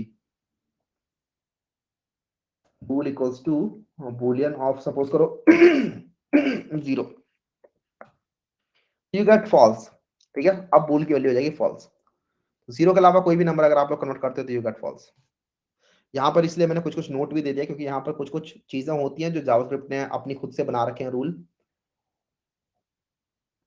तो इनको अगर हम इस तरीके से समझेंगे तो ज्यादा सही रहेगा कि JavaScript consider zero as false and all non zero numbers as true, and if true is converted to a number the result is always 1। ठीक है। तो ये लाइन समझ में आ गई होगी। String takes null and undefined and converts them to string. हमने देखा भी था कि अगर आप इसके अंदर नैन डालोगे, नॉट अ नंबर, तो उसको भी ये स्ट्रिंग में कन्वर्ट कर देगा। इवन अगर आप इसके अंदर कोई अनडिफाइंड चीज डालोगे, it will convert that to string. तो अनडिफाइंड स्ट्रिंग बन जाएगी आपकी एक। उसके बाद in JavaScript undefined, null, zero, not a number और खाली खाली string, empty string converts to a false, all the other values give a true.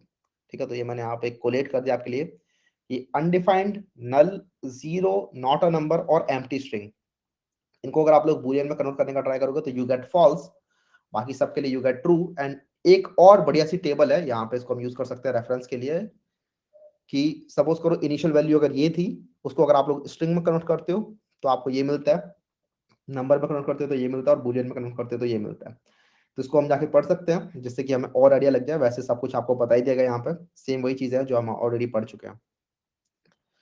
तो this was about this type conversion, कि किस तरीके से आप एक डेटा टाइप से दूसरे डेटा टाइप के अंदर कन्वर्ट कर सकते हो चीजों को। अब यहाँ पर हम थोड़ा सा ब्रेक लेते हैं, इसके बाद हम स्टार्ट करते हैं अरिथमेटिक ऑपरेटर्स को। ऑपरेशंस कैसे कर सकते हैं।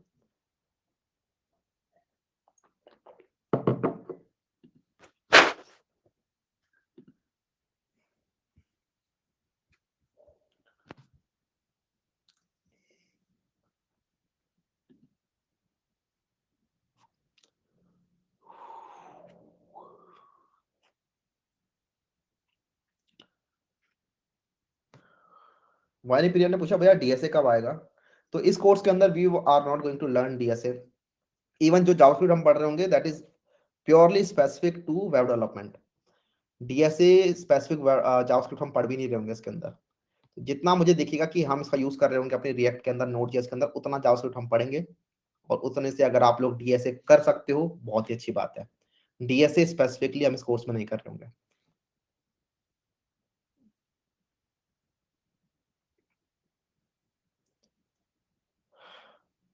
इसने पूछा वेर और लेट में क्या डिफरेंस है? तो सबसे पहला डिफरेंस तो मैंने आपको बता ही दिया था कि वेर आपका पहले यूज हुआ करता था, लेट आपका नया बना है। इसके अलावा ये कि वेर जो होता है आपका एक ब्लॉक्ड स्कोप लेके चलता है। बेसिकली क्या कहना चाहता हूँ ब्लॉक्ड स्कोप से, कि आपके ना बहुत सारे ब्लॉक्स बन सकते हैं। अभी हम इफ एल्स कंडीशन पढ़ेंगे तो आपको ब्लॉक समझ में आएगा। अभी ये मैं नहीं बता रहा, इस चीज को मैं बाद में बताऊंगा कि ब्लॉक्ड स्कोप क्या होता है, वरना अभी आपके ऊपर से जाएगा फिर। वेब डेवलपमेंट के लिए डीएसए नेसेसरी नहीं है। मैंने तो ये डाउट बहुत पहले रिजॉल्व कर दिया कि वेब डेवलपमेंट के लिए डीएसए नेसेसरी नहीं है आपके लिए।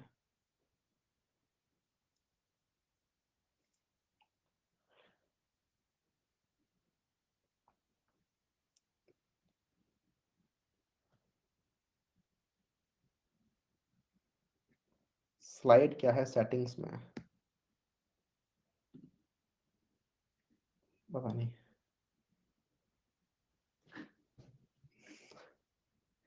इन short let can't be redeclared. कोई भी वेरिएबल आपने एक बार बना लिया तो दोबारा डिक्लेयर नहीं होगा। देखो दो चीजें होती हैं, one is called declaring and one is called initialisation. Let's do one thing. अगर मैं यहाँ पर ये चीज लिखता हूँ, मुझे बताना आप लोग, अगर मैंने यहाँ पे लिखा let me remove this, let num let nums, मैंने अगर बस इतना लिखा तो अभी मैंने क्या किया? डिक्लेयर किया या इनिशियलाइज किया?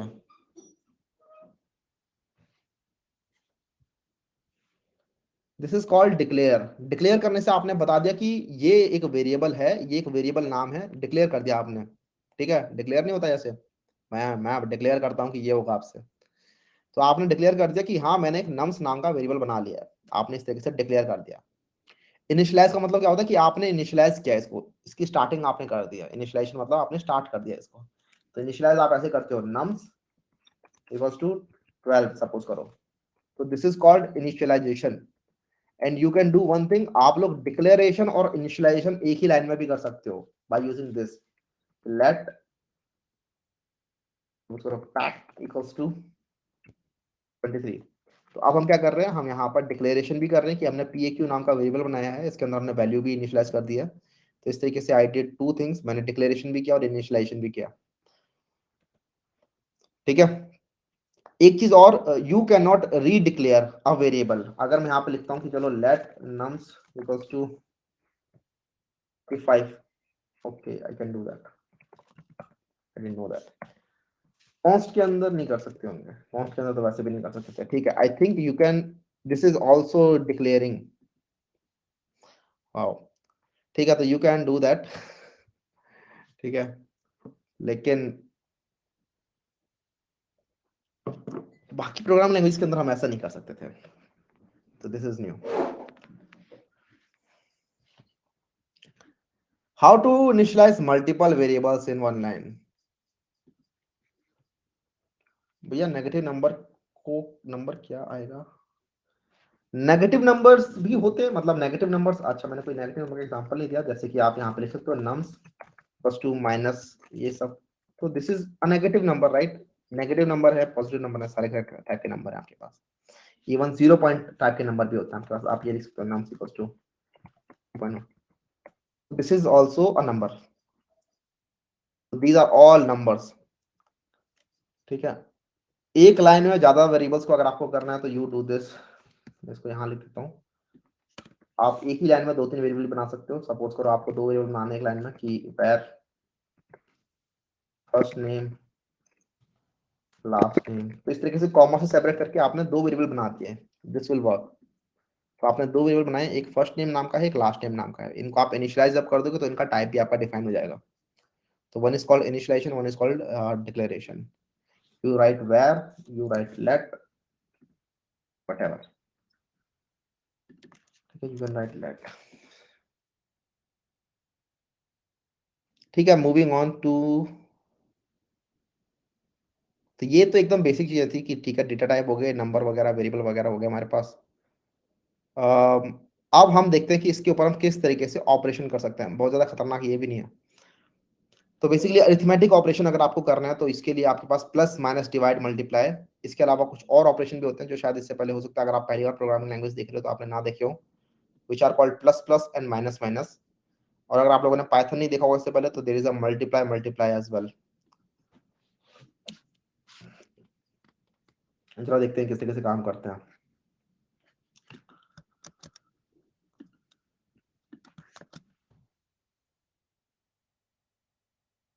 दोबारा बना रहा हूँ सो दैट वो सारे वेरिएबल्स हट जाए।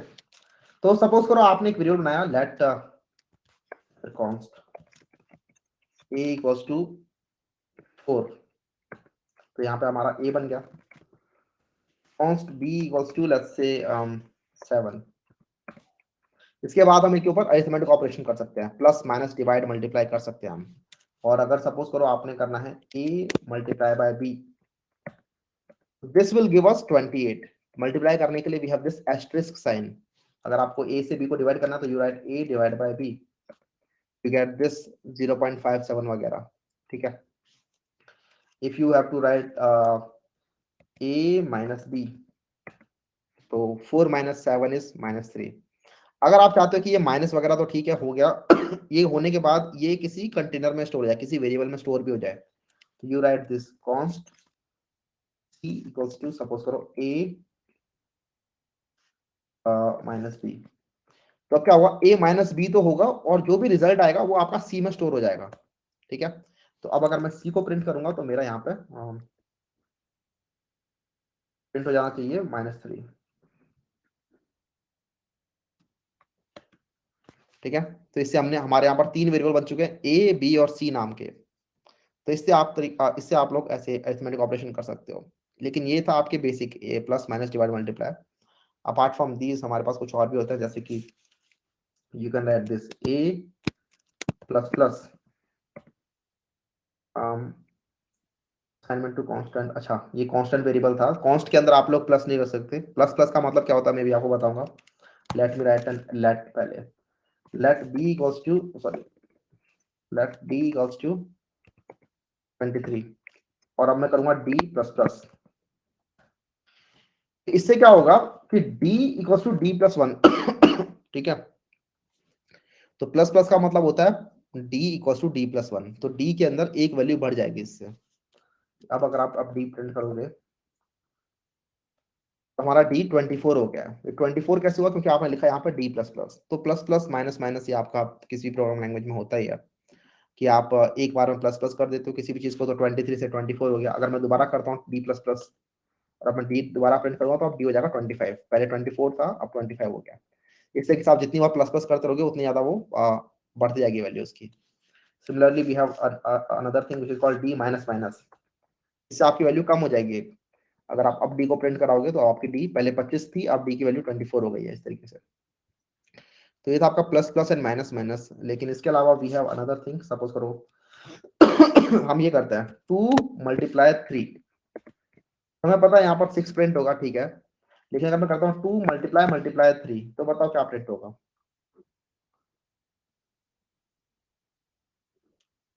कुछ लोग कह रहे हैं 8, देखते हैं। हाँ, 2 मल्टीप्लाई मल्टीप्लाई 3 में 8 प्रिंट हो रहा है। तो मल्टीप्लाई मल्टीप्लाई का मतलब क्या होता है, इसका मतलब होता है a की पावर b एक्सपोनेंट। तो 2 की पावर 3 इसको इस तरह से पढ़ सकते हैं कि हम 2 रेज़ टू द पावर 3। तो 2 रेज़ पावर 3 होता है 8, इसलिए यहाँ पे 8 प्रिंट हो रहा है। सिमिलरली यू कैन डू कि आपके a के अंदर है कुछ a के अंदर कितना था, a के अंदर 4 है और b के अंदर कितनी वैल्यू है, b के अंदर है 7। तो अगर हम a मल्टीप्लाई मल्टीप्लाई b करेंगे तो हमारी जो वैल्यू प्रिंट होगी वो होगी 16384 which is equal to 4 raised to the power 7। इस तरीके से हमारा मल्टीप्लाई मल्टीप्लाई होता है। तो ये हमारे अरिथमेटिक ऑपरेटर्स होते हैं। इसके बाद हम बात करते हैं कंडीशनल स्टेटमेंट्स की, और ये थोड़ा एक्साइटिंग रहने वाला है। कंडीशनल स्टेटमेंट्स पढ़ने से पहले हमारे पास कुछ और ऑपरेटर्स होते हैं, उनका जानना हमें ज़रूरी है। तो कंडीशनल स्टेटमेंट्स के अंदर आपकी इफ एल्स कंडीशंस और स्विच केस कंडीशन ये सब आती हैं। लेकिन उनके अंदर मूव करने से पहले हम कुछ और ऑपरेटर्स की बात करेंगे। तो these were actually operators, plus minus ये सब। लेकिन इनके अलावा और भी ऑपरेटर्स होते हैं हमारे पास, but these are called conditional operators, comparison operators. ठीक है, तो कंपैरिजन करने के लिए कुछ ऑपरेटर्स होते हैं, equals to, not equals to, then एक ट्रिपल इक्वल टू वाला इक्वल टू भी होता है। सबको समझेंगे एक करके। तो स्टार्ट करते हैं सबसे पहले इक्वल्स टू वाले के साथ। तो सपोज करो, यहाँ पर लिख देता हूँ, late me just comment all this. तो सबको कमेंट करने के लिए अगेन कमांड स्लैश नीचे आते हैं इधर।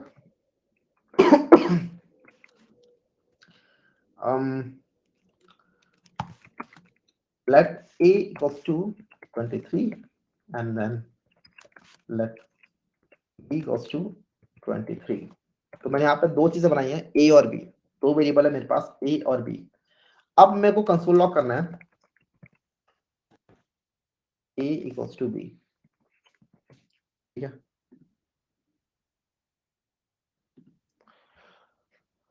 तो यहाँ पर देखते हैं क्या प्रिंट होता है। यहाँ पर आप देख रहे हो ट्रू प्रिंट हो रहा है। मैं एक काम करता हूँ, इसको साइड में ले आते हैं।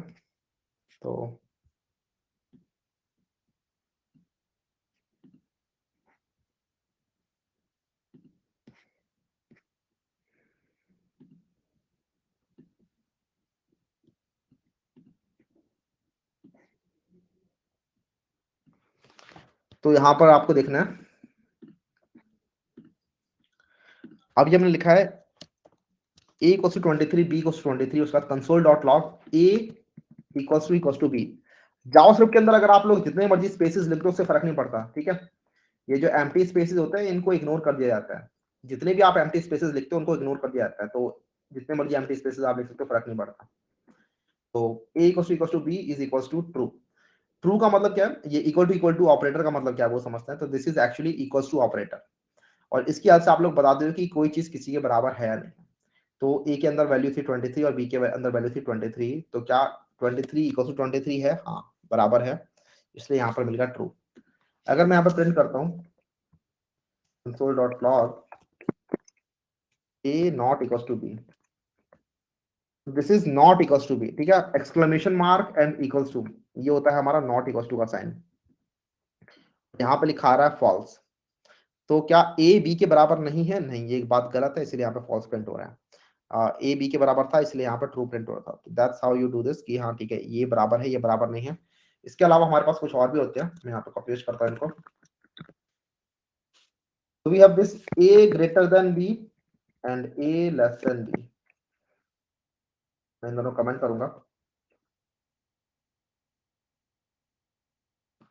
तो क्या a ग्रेटर देन b है? नहीं। क्या a लेस देन b है? नहीं।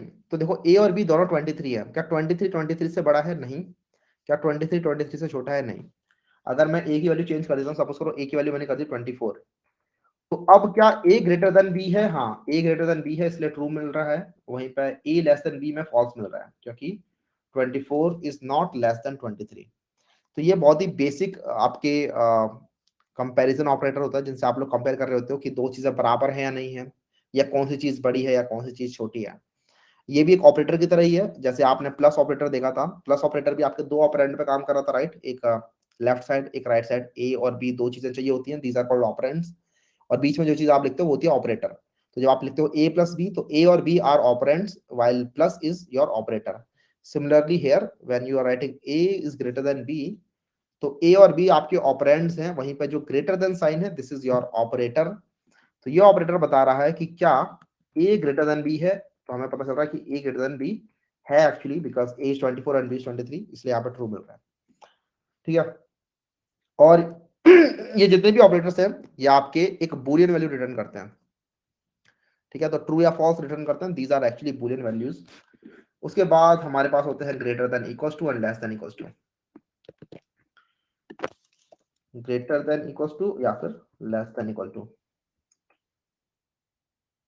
तो ए की वैल्यू 24 या उसके बी के बराबर है, तो यहाँ पे मिलेगा ट्रू।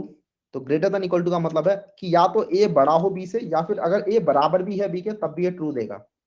तो इससे पहले अगर मैं यहाँ पे सपोज करो इनको 23 कर देता हूँ, तो हमें पता है ऊपर से हमें मिलने वाला है फॉल्स, इन दोनों जगहों से हमें फॉल्स मिलने वाला है, और आप देख भी रहे हो कि हाँ इन दोनों जगहों से फॉल्स मिल रहा है। लेकिन नीचे वाली दोनों की दोनों कंडीशन मुझे ट्रू दे रही है। क्यों? क्योंकि इनके अंदर इक्वल टू का साइन भी लगा हुआ है। तो अगर आपको चेक करना है कि कोई चीज बड़ी है या बराबर भी है, तब भी ये ट्रू देगा उस केस में। ठीक है, दिस वाज दैट। लेकिन ये तो चलो बेसिक हो गए, आपके हर लैंग्वेज के अंदर होते हैं ये। लेकिन इसके अलावा we have one another thing. जरा ये बताना मुझे कि मैंने ए के अंदर 23 लिखा, ठीक है, और बी के अंदर मैंने स्ट्रिंग के अंदर 23 लिखा। ए के अंदर मेरा इंटीजर के अंदर 23 है, वहीं पे बी के अंदर मेरा स्ट्रिंग के अंदर 23 है। And if I do this now, a equals to b and a is not equals to b, तब भी आप देखोगे कि a और b बराबर है। ठीक है, अब यहां पर देख लो a equals to b जो है ट्रू ला के दे रहा है मुझे, a और b अभी भी बराबर है। तो यहां से समझ में आ रहा है कि ठीक है, जो इक्वल टू वाला साइन है ये क्या करता है, ये आपकी लूज चेकिंग करता है। लूज चेकिंग का मतलब क्या होता है, ये आपका बस चेक करता है कि ठीक है, जो अंदर वैल्यू है क्या वो बराबर है कि नहीं है। हमने देखा कि ठीक है 23 ये भी है, 23 ये भी है। ये एक्चुअली कर क्या होता है बिहाइंड द सीन, कि ये इनको एक किसी पर्टिकुलर डेटा टाइप में चेंज करता है दोनों को। तो 23 को भी एक पर्टिकुलर डेटा टाइप में चेंज किया, और 23 इन अ स्ट्रिंग को भी एक पर्टिकुलर डेटा टाइप में चेंज किया, और उसके बाद उनकी वैल्यूज को कंपेयर करता है कि ठीक है ये भी 23 है, ये भी 23 है, फर्क नहीं पड़ता, एक नंबर है, एक स्ट्रिंग है। तो ये होता है हमारा इक्वल टू वाला। लेकिन अगर आपको ऐसे पता चल रहा है कि नहीं यार ये तो एक इंटीजर है और ये स्ट्रिंग है, ये बराबर कैसे हो सकते हैं, अगर आपको वो वाली चेकिंग करनी है तो उसके लिए हम कहते हैं स्ट्रिक्ट चेकिंग, और उसके लिए you use this A triple equals to B. तो A triple equals to B क्या करता है, ये सबसे पहले चेक करता है कि टाइप बराबर है या नहीं है इनका। ठीक है, अगर इन दोनों का टाइप भी बराबर नहीं है तो वहीं के वहीं फॉल्स रिटर्न कर देगा ये। अगर टाइप बराबर है तब इसके बाद ये इनके अंदर की वैल्यू को चेक करता है। तो पहले देख रहेगा कि अच्छा ये तो ए 23 है और बी के अंदर स्ट्रिंग के अंदर 23 है, तो इसका मतलब यहाँ पर टाइप ही बराबर नहीं है, तो इसने पहले ही लिख दिया फॉल्स। ठीक है, तो yes triple equals two is strong because ये पहले टाइप चेक करता है कि ए का टाइप क्या है और बी का टाइप क्या है। इसने देखा ए का टाइप है इंटीजर, वहीं पे बी का टाइप है स्ट्रिंग, तो इसने देख लिया कि ठीक है ये तो टाइप ही बराबर नहीं है, तो यहाँ पर मैं फॉल्स लिख दूंगा। वहीं पे जो ए इक्वल्स टू बी है, ये टाइप वगैरह नहीं देखता, ये एक्चुअली टाइप कन्वर्जन कर रहा होता है, और दोनों के ही टाइप को कन्वर्ट कर रहा होता है, ए के भी बी को भी। तो इसके लिए दोनों ही बराबर हो जाते हैं। उसके बाद बस ये अंदर की वैल्यू को चेक कर रहा होता है। तो आपके ऊपर है, आप दोनों में से कौन सा यूज कर रहे हो। तो अलग अलग यूज केस के अंदर आपके अलग अलग यूज होते हैं, इनको हम बहुत ज्यादा यूज कर रहे होंगे एक्सटेंसिवली जब भी हम प्रोग्राम लिख रहे होंगे अपना। बट या these were are variables, sorry operators, comparison operators. तो ये आपके वो कंपैरिजन ऑपरेटर्स हो गए। यहाँ पे लिखा भी हुआ है strict equal to true if the operands are equal and of the same type। तो ऑपरेंड जो कि लेफ्ट और राइट में चीजें लिखी आती है उन्हें हम कहते हैं ऑपरेंड। तो अगर आपके ऑपरेंड बराबर हैं और साथ में सेम टाइप के हैं, तभी ये ट्रू रिटर्न करेगा, अदरवाइज फॉल्स।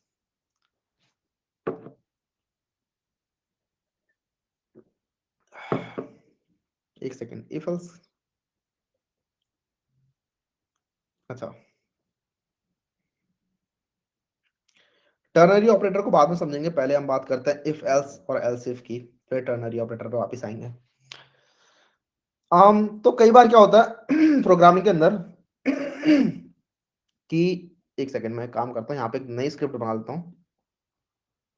और आपको पता है कि आप एक एक के साथ जितनी मर्जी स्क्रिप्ट डाल सकते हो एक ही फाइल के अंदर। ठीक है, एक सेकेंड,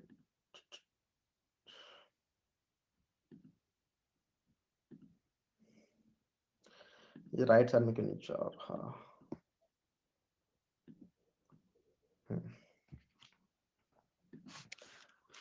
लेट्स से conditions.js, और इसको हम कनेक्ट कर लेते हैं अपनी HTML के साथ। तो उसके लिए मुझे जाना होगा अपनी HTML के अंदर, और यहाँ पे मैं सेम लाइन को कॉपी पेस्ट कर दूंगा। यहाँ पे मैं लिख सकता हूँ conditions.js। एक काम करते हैं, ऊपर वाले को कमेंट कर देते हैं, आप चाहो तो दोनों रख सकते हो, लेकिन ऊपर वाले और नीचे वाला दोनों को रखेंगे तो इसके अंदर जो भी कोड लिखा हुआ वो भी प्रिंट होगा और वो वाला भी प्रिंट होगा, तो मैं ये नहीं चाहता। तो फिलहाल बस condition.js को मैंने रखा हुआ है, उसको हटा दिया है, तो हमारा दोबारा से JS स्टार्ट हो जाएगी यहाँ पे। ठीक है, तो हम देख रहे थे हमारे इफ और एल्स इफ कंडीशन को। तो इसके अंदर क्या होता है, कई बार प्रोग्रामिंग के अंदर यहाँ पे लिखा हुआ है, इन कंप्यूटर प्रोग्रामिंग देयर में arise situation where you have to run a block of code among more than one alternatives. For example, assigning a grade A, B or C based on marks obtained by a student. तो कई बार क्या होता है कि आप जो code कर रहे हो उसका फ्लो ऑफ एग्जीक्यूशन जो है वो टॉप टू बॉटम नहीं होता। कई बार आप चाहते हो कि एक सर्टेन कंडीशन हिट हो तो लेफ्ट साइड चले जाए और एक सर्टेन कंडीशन हिट हो तो राइट साइड चले जाए। ठीक है, जैसे आप किसी रास्ते पर जा रहे हो और आपको लग रही है प्यास, लेकिन आपको प्यास बुझाने जाना है या फिर अपनी मंजिल तक जाना है। ठीक है, दो रास्ते हैं। तो अगर आप ज़्यादा प्यासे हो तो आप शायद प्यास बुझाने वाले रास्ते में पहले जाओगे, मंजिल तक बाद में जाओगे, ठीक है? या फिर अगर आपको प्यास नहीं लग रही तो आप सीधा उस साइड चले जाओगे। तो इस तरीके की कंडीशन आते हैं कई बार प्रोग्रामिंग के अंदर भी, तो वहाँ पर आप लोग ऐसे इफ और एल्स कंडीशन का यूज़ कर रहे होते हो कि आपको अगर एक कंडीशन हिट हुई, तो आप एक डायरेक्शन में चले जाओगे, एक ब्लॉक ऑफ कोड को एग्ज़ीक्यूट कर रहे होगे। ये कंडीशन अगर फॉल्स हुई तो दूसरे रास्ते पर चले जाओगे एंड सो ऑन। तो अगर आपको करना है तो उसके लिए आप यूज़ करते हो इफ और एल्स का। If and else these are also keywords, तो इनके इनका यूज करके आप लोग वेरिएबल नेम नहीं बना सकते। तो किस तरीके से काम करते हैं, सपोज करो इस तरीके से कि const age equals to 19, ठीक है, और आप लिखते हो if age is greater than 19, उसके बाद आपने करली ब्रेस के अंदर ये लिखा, if age is greater than 19, suppose करो कंसोल डॉट लॉग करते हैं। अभी फिलहाल के लिए मैं बार बार बस कंसोल डॉट लॉग किए जा रहा हूँ, क्योंकि अभी हम ज़्यादा कुछ प्रोग्रामिंग कर नहीं रहे हैं, अभी हम प्रोग्रामिंग के बेसिक्स ही समझ रहे हैं, लेकिन मोस्ट ऑफ द टाइम आप कंसोल डॉट लॉग को हटा रहे हो अपने कोड में से, ठीक है? आप एक्चुअल कुछ काम कर रहे होगे। अभी हमें समझना ही है कि इफ क्या होता है, एल्स क्या होता है, तो उसके लिए कंसोल डॉट लॉग बेस्ट है।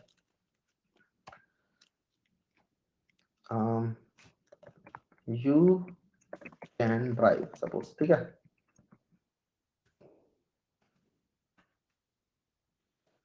Console dot log you can not drive.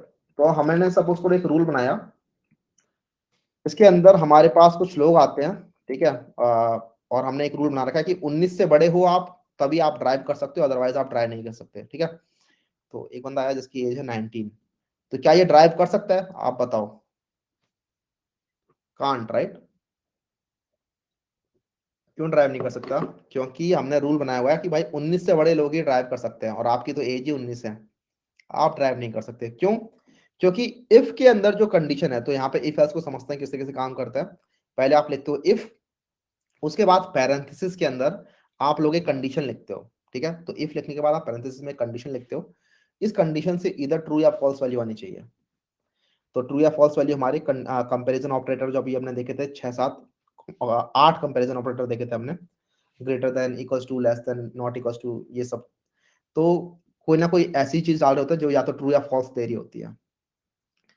तो कंडीशन क्या है, कंडीशन ये है कि एज इज ग्रेटर देन 19। तो अगर एज ग्रेटर देन 19 है तभी आप ड्राइव करोगे, लेकिन एज की वैल्यू क्या है, 19। तो क्या 19 ग्रेटर देन 19 होता है? नहीं, यहाँ पे मिलेगा फॉल्स। तो क्योंकि यहाँ फॉल्स मिलेगा, इसीलिए जो इफ के अंदर वाला ब्लॉक है, विच इज दिस ब्लॉक, ये पूरा का पूरा ब्लॉक एग्जीक्यूट ही नहीं होगा। ये पूरा ब्लॉक एग्जीक्यूट नहीं होगा, तो हमारा एल्स वाला ब्लॉक एग्जीक्यूट हो जाएगा, और एल्स में हमें लिखा हुआ है यू कैन नॉट ड्राइव। तो अगर आप यहाँ पर देखोगे, यहाँ पर लिखा रहा है you can not drive. Why? Because age is 19। अगर सपोज करो मेरी एज हो जाती है 29, तो now I can drive, right? तो अब यहाँ पर एज है 29, तो 29 इज ग्रेटर देन 19, तो दिस विल गिव ट्रू। यहाँ से हमें ट्रू मिलने वाला है अब। तो क्योंकि यहाँ से ट्रू मिलेगा, इसीलिए हमारी ये वाली कंडीशन चलेगी और एल्स वाली कंडीशन नहीं चलेगी। तो यहाँ पर देखो, सिर्फ एक लाइन प्रिंट हुई, you can drive. You can not drive ये प्रिंट नहीं हुआ, सिर्फ एक लाइन प्रिंट हुई। तो जो मैंने बताया था, आपके पास दो रास्ते होंगे, आप जा रहे हो एक रास्ते, एंड देन आपके पास दो रास्ते हैं, दो पाथ है, और आपको चूज करना है कि मुझे यहाँ जाना है, यहाँ जाना है। तो वो जो चूज करने वाला पार्ट है, that is this if else वाला ब्लॉक। ये इफ वाली कंडीशन जो है, ये आपका पूरा का पूरा वो चूज कर देते हैं आपके लिए।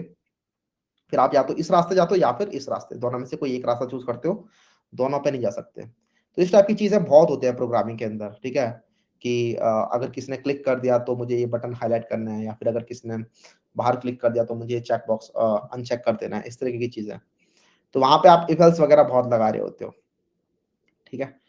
तो ये हम बहुत ज्यादा यूज कर रहे होंगे अपने कोड करते टाइम, लेकिन हाँ, इस तरीके से हमारा इफ और एल्स काम करता है। क्या किसी को इफ और एल्स के अंदर कोई भी डाउट है?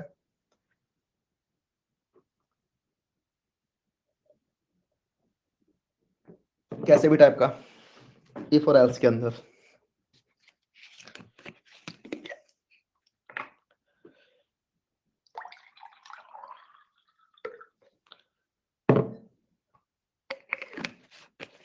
नहीं,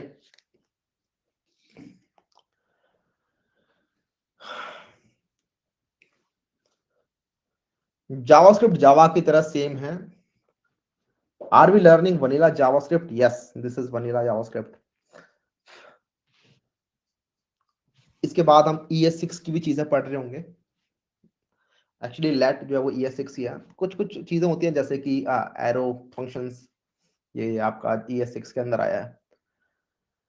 टाइप स्क्रिप्ट भी होती है एक चीज, लेकिन टाइप स्क्रिप्ट हम नहीं देख रहे होंगे इस कोर्स के अंदर। मैं आपको बता दूंगा कि क्या फायदे होते हैं, क्या नुकसान होते हैं उसके, और कहाँ से पढ़ सकते हैं, लेकिन हाँ वो हम नहीं कर रहे होंगे।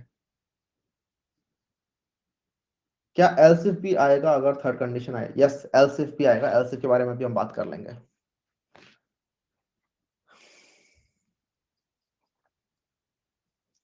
ठीक है, किसी को डाउट नहीं? इससे रिलेटेड डाउट तो बिल्कुल भी नहीं है। यहाँ वहाँ उल्टे सीधे डाउट बहुत है, लेकिन ठीक है। इसके बाद मैंने यहाँ पे आप देख रहे हो लिखा हुआ एल्स इफ। तो इफ और एल्स तो देखा हमने, एल्स इफ भी होता है। तो you can right multiple else if in between the if and the L's block. जब आप ऐसे इफ एल्स ब्लॉक बना रहे होते हो तो you right only one if and one else. ठीक है, आपने एक बार इफ लिखा, एक बार एल्स लिखा कि या तो ये या फिर ये। लेकिन सपोज करो, क्या पता आपके पास जिस रास्ते पे आप जा रहे हो, आपके सामने 4 रास्ते हैं या 5 रास्ते हैं, 10 रास्ते हैं, और सबके अंदर जाने की एक एक कंडीशन है कि या ये कंडीशन ट्रू हुई तो इसमें जाओगे, ये कंडीशन ट्रू हुई तो इसमें जाओगे, ये कंडीशन ट्रू हुई तो इसमें जाओगे, और किसी एक ही रास्ते पे जा सकते हो। तो उस टाइप की चीज को अगर आपको अपने कोड में डालना है तो यू यूज एल्स इफ। तो इसका अगर कोई एग्जांपल देखना है तो एक काम करते हैं, I will comment this. Suppose करो const day equals to, suppose करो 2। क्या if day equals to 1, तो console dot log suppose Sunday। ठीक है, उसके बाद else if day equals to 2, console dot log Monday। तो यहाँ पे मैंने ये किया, मैंने पहले if लिखा कि अगर डे 1 है तब तो संडे प्रिंट कर दो, अगर डे 2 है तो ठीक है। तो अब मैंने else नहीं लिखा, मैंने लिखा else if। तो एक और कंडीशन चेक होगी कि अगर 2 है तब मंडे लिखो। तो इस तरीके से मैं जितनी मर्जी else if कंडीशन लिख सकता हूँ। तो मैं इसको मैं कॉपी पेस्ट कर सकता हूँ बहुत बार, एक बार, 2 बार, जितनी मर्जी मेरा जितना टाइम मन करे उतना टाइम हम यहाँ पे else if लगा सकते हैं, हमारे ऊपर है। तो एक ही if होगा, उसके बाद बीच में जितने मर्जी else if हो सकते हैं, और लास्ट में एक else भी हो सकता है। तो मैं चाहूंगा यहाँ पे else लिख सकता हूँ कि console.log till, ठीक है।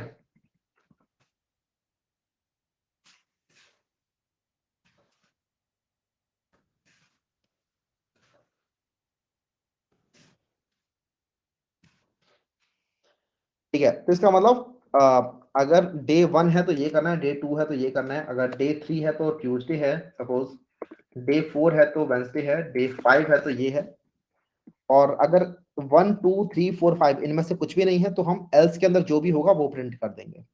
एक काम मैं और करता हूँ, यहाँ पे मैं लिखूंगा console.log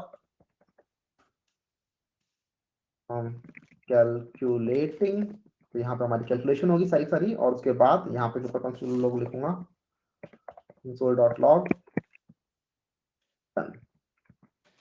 आप देखोगे कि हम स्टार्ट करेंगे अपने डे के साथ, हमने अपना डे इनिशियलाइज किया, डे की वैल्यू 2 है, और यहाँ पे प्रिंट होने वाला है कैलकुलेटिंग, क्योंकि इसके अंदर तो कुछ भी हमने इफ एल्स लगाया नहीं है। तो ऊपर से नीचे हमारी एग्जीक्यूशन होती है स्टेटमेंट्स की। तो पहली स्टेटमेंट हुई एग्जीक्यूट, फिर दूसरी, उसके बाद चेक किया जाएगा कि डे कौन सा है। डे हमारा 2 है, तो क्या डे 1 है? नहीं, ये नहीं है। तो हमारी एल्स इफ वाली कंडीशन चेक होगी कि क्या डे 2 है क्या। हम देखेंगे हाँ डे तो 2 है, और डे की वैल्यू 2 भी है, तो ये वाली कंडीशन हमें ट्रू दे देगी। तो ये वाली कंडीशन अगर ट्रू देगी तो आप ये चीज प्रिंट करोगे। उसके बाद आप इन सभी को स्किप करोगे, ठीक है। उसके बाद आपने जो भी चीजें लिखी हुई हैं you will skip all these,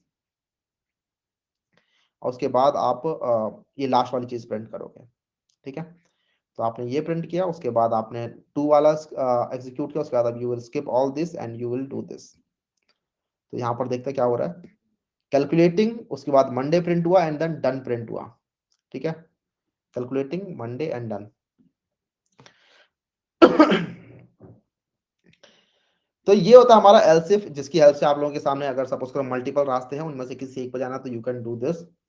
लेकिन मल्टीपल रास्तों में से अगर आपको एक रास्ता चूज करना है तो उसके लिए इफ एल्स इफ के बजाय एक और होता है हमारे पास, विच इज स्विच स्टेटमेंट। तो अभी लॉजिकल ऑपरेटर भी हम देखेंगे, लेकिन उससे पहले स्विच स्टेटमेंट की बात कर लेते हैं, क्योंकि this is similar to if और else if.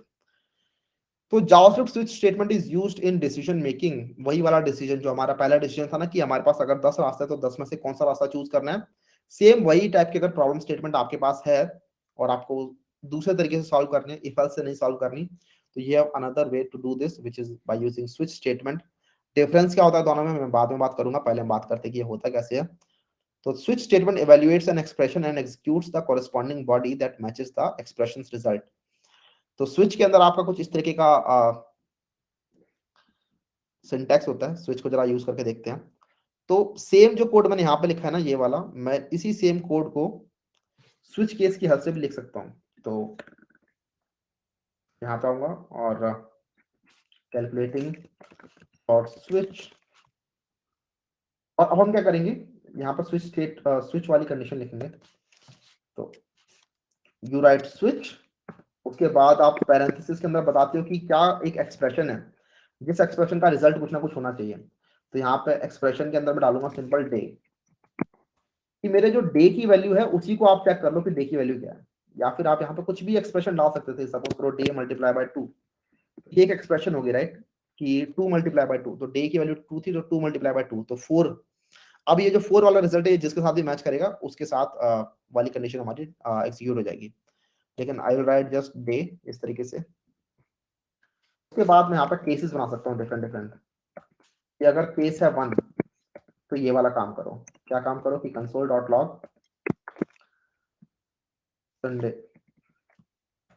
And then break लिखना जरूरी है यहाँ पर। Case 2 console dot log Monday, इस तरीके से। कमांड शिफ्ट बी करूंगा मैं, इससे मेरा एक ब्यूटीफाई भी हो जाएगा। And then break, copy paste कर लेंगे।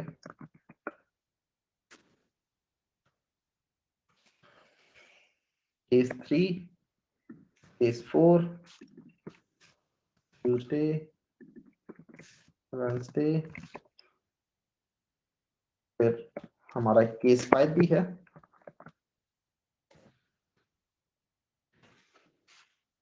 थर्सडे, एंड देन उसके बाद हमने लिखा था लास्ट में एक एल्स राइट। तो हमने पहले लिखा था एक इफ, तो दिस इज सिमिलर टू कि हमने यहाँ पे इफ लिखा, उसके बाद हमने बहुत सारे एल्सिफ लिख दिए। उसके बाद आपको लास्ट में एक एल्स लिखना है, तो उसके लिए यू कैन राइट दिस, कि यहाँ पर कोई भी केस नहीं होगा, तो डिफॉल्ट ये वाला केस हो जाएगा। चलिए, तो अब क्या होगा, नीचे हमारा स्विच वाला काम करेगा और ऊपर हमारा ये वाला काम करेगा। इसके अंदर से मुझे ये स्टेटमेंट हटा देनी चाहिए, क्योंकि हम दो बार कॉन्स्ट को इनिशियलाइज नहीं कर सकते। तो चलो देखते हैं क्या रिजल्ट आने वाला है। तो कैलकुलेटिंग मंडे डन, फिर calculating for switch Monday done. तो दोनों ही सेम काम कर रहे हैं। अगर मैं यहाँ पर डे की वैल्यू को चेंज कर दूं, सपोज करो डे मैंने लिख दिया 4, आप देखोगे कैलकुलेटिंग वेडनेसडे डन, फिर calculating for switch Wednesday done. तो ये आपका इफ था और नीचे वाला आपका स्विच था। स्विच के अंदर बस एक डिफरेंस होता है, तो स्विच को हमें यूज क्यों करना चाहिए। ब्यूटीफाई का शॉर्टकट मेरे केस में कमांड शिफ्ट बी है, लेकिन जरूरी नहीं आपके केस में भी ये हो। आपको क्या करना है, यहाँ पे आना है और यहाँ पे लिखना है कि फॉर्मेट, मतलब या फिर ये नहीं, सिंपल राइट क्लिक करो और आपको दिख जाएगा यहाँ पे फॉर्मेटिंग के लिए फॉर्मेट डॉक्यूमेंट। यहाँ पर जो भी आपके एक शॉर्टकट लिखा रहा है ना, वो आपका शॉर्टकट होगा। फॉर्मेट डॉक्यूमेंट का शॉर्टकट मैंने यहाँ पर सेट किया हुआ इस तरीके से, कमांड शिफ्ट बी अपने केस में।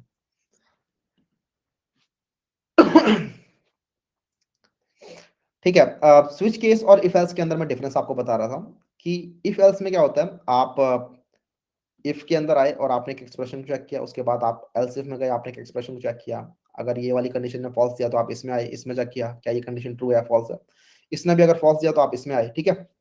तो आप ऊपर से स्टार्ट करते हो चेक करना, हर एक लाइन में जाते हो, मतलब हर एक इफ कंडीशन में, हर एक एल्स इफ कंडीशन में, जब तक कि आपको कोई ट्रू वैल्यू ना मिल जाए, और जैसे कोई ट्रू वैल्यू मिल जाती है आप उसके अंदर घुस जाते हो। This is your if else if. Switch के अंदर लेकिन क्या होता है, स्विच में आप आते हो यहाँ पर एक्सप्रेशन में, एक्सप्रेशन की वैल्यू को इवैल्यूएट किया जाता है कि एक्सप्रेशन का रिजल्ट कितना आ रहा है, और जो भी इस एक्सप्रेशन का रिजल्ट है उस एक्सप्रेशन से मैच करता हुआ केस आप ढूंढते हो कि कौन सा वाला केस है वो, तो वो अपने आप ब्राउजर, वो जो आपका कंपाइलर है वो केस अपने आप ढूंढ लेगा वो वाला, और सीधा वो उस केस पर जंप कर जाएगा। सपोज करो केस 4 मिला, तो केस 4 पर सीधा जंप कर जाएगा और ये वाली कंडीशन फिर एग्जीक्यूट हो जाएगी। तो आपको दिख रहा होगा, मुझे बताओ कि स्विच केस ज्यादा फास्ट हुआ या फिर इफ एल्स ज्यादा फास्ट हुआ, अगर इस टाइप का काम करना है तो।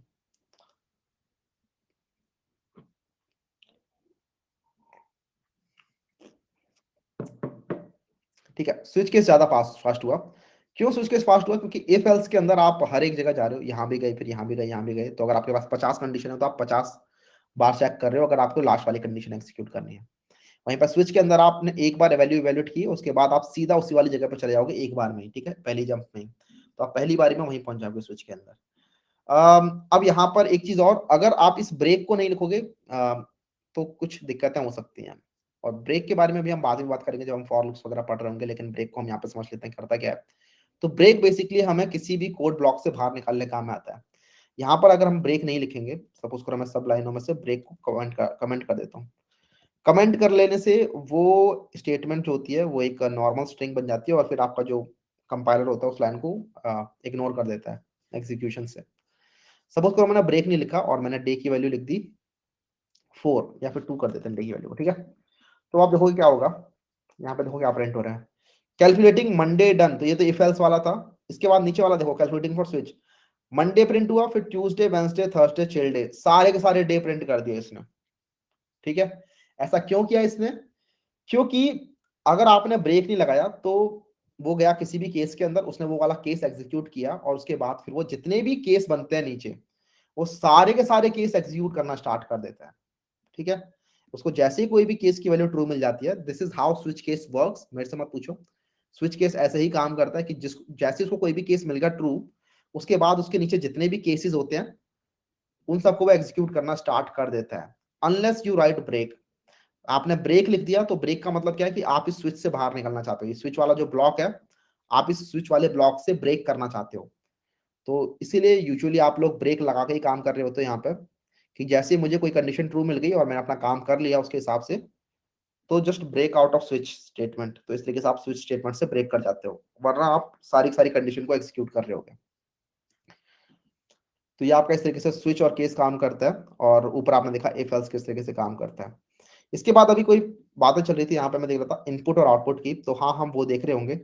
आई थिंक मैंने इनपुट और आउटपुट इसके अंदर नहीं लिया है, लेकिन इनपुट आउटपुट के लिए बहुत ज्यादा खतरनाक कुछ होता नहीं है। 2 फंक्शन होते हैं, और क्योंकि आप इनपुट आउटपुट ऐसे कर भी नहीं रहे होते कभी, आपको पता है अगर आपको जावास्क्रिप्ट अपने वेबसाइट के अंदर इनपुट लेनी है तो यू यूज फॉर्म्स, राइट। और अगर कुछ आउटपुट करना है तो पूरा का पूरा एचटीएमएल ही आपका आउटपुट करने के लिए होता है। लेकिन अगर आपको अपने प्रोग्राम्स को बनाते टाइम कभी इनपुट और आउटपुट करना है तो उसके लिए वी हैव थिंग्स जिनको हम कहते हैं अलर्ट एंड प्रॉम्प्ट, ठीक है। तो उसके लिए हम आते हैं अपने इनपुट आउटपुट यहाँ पे एक और बना लेते हैं, new file input output dot JS, और इसको भी हम अपने एचटीएमएल में डाल देंगे।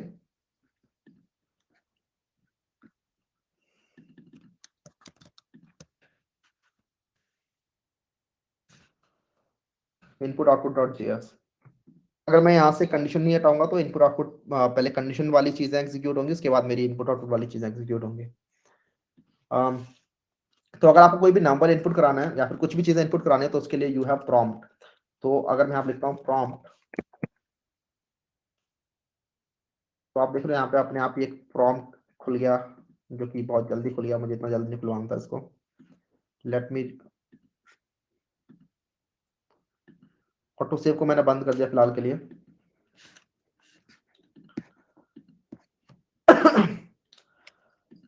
Prompt, hi what's your name, what's your name, और यहाँ पर ये जो है हाइफन ऐसे नहीं आ रहा,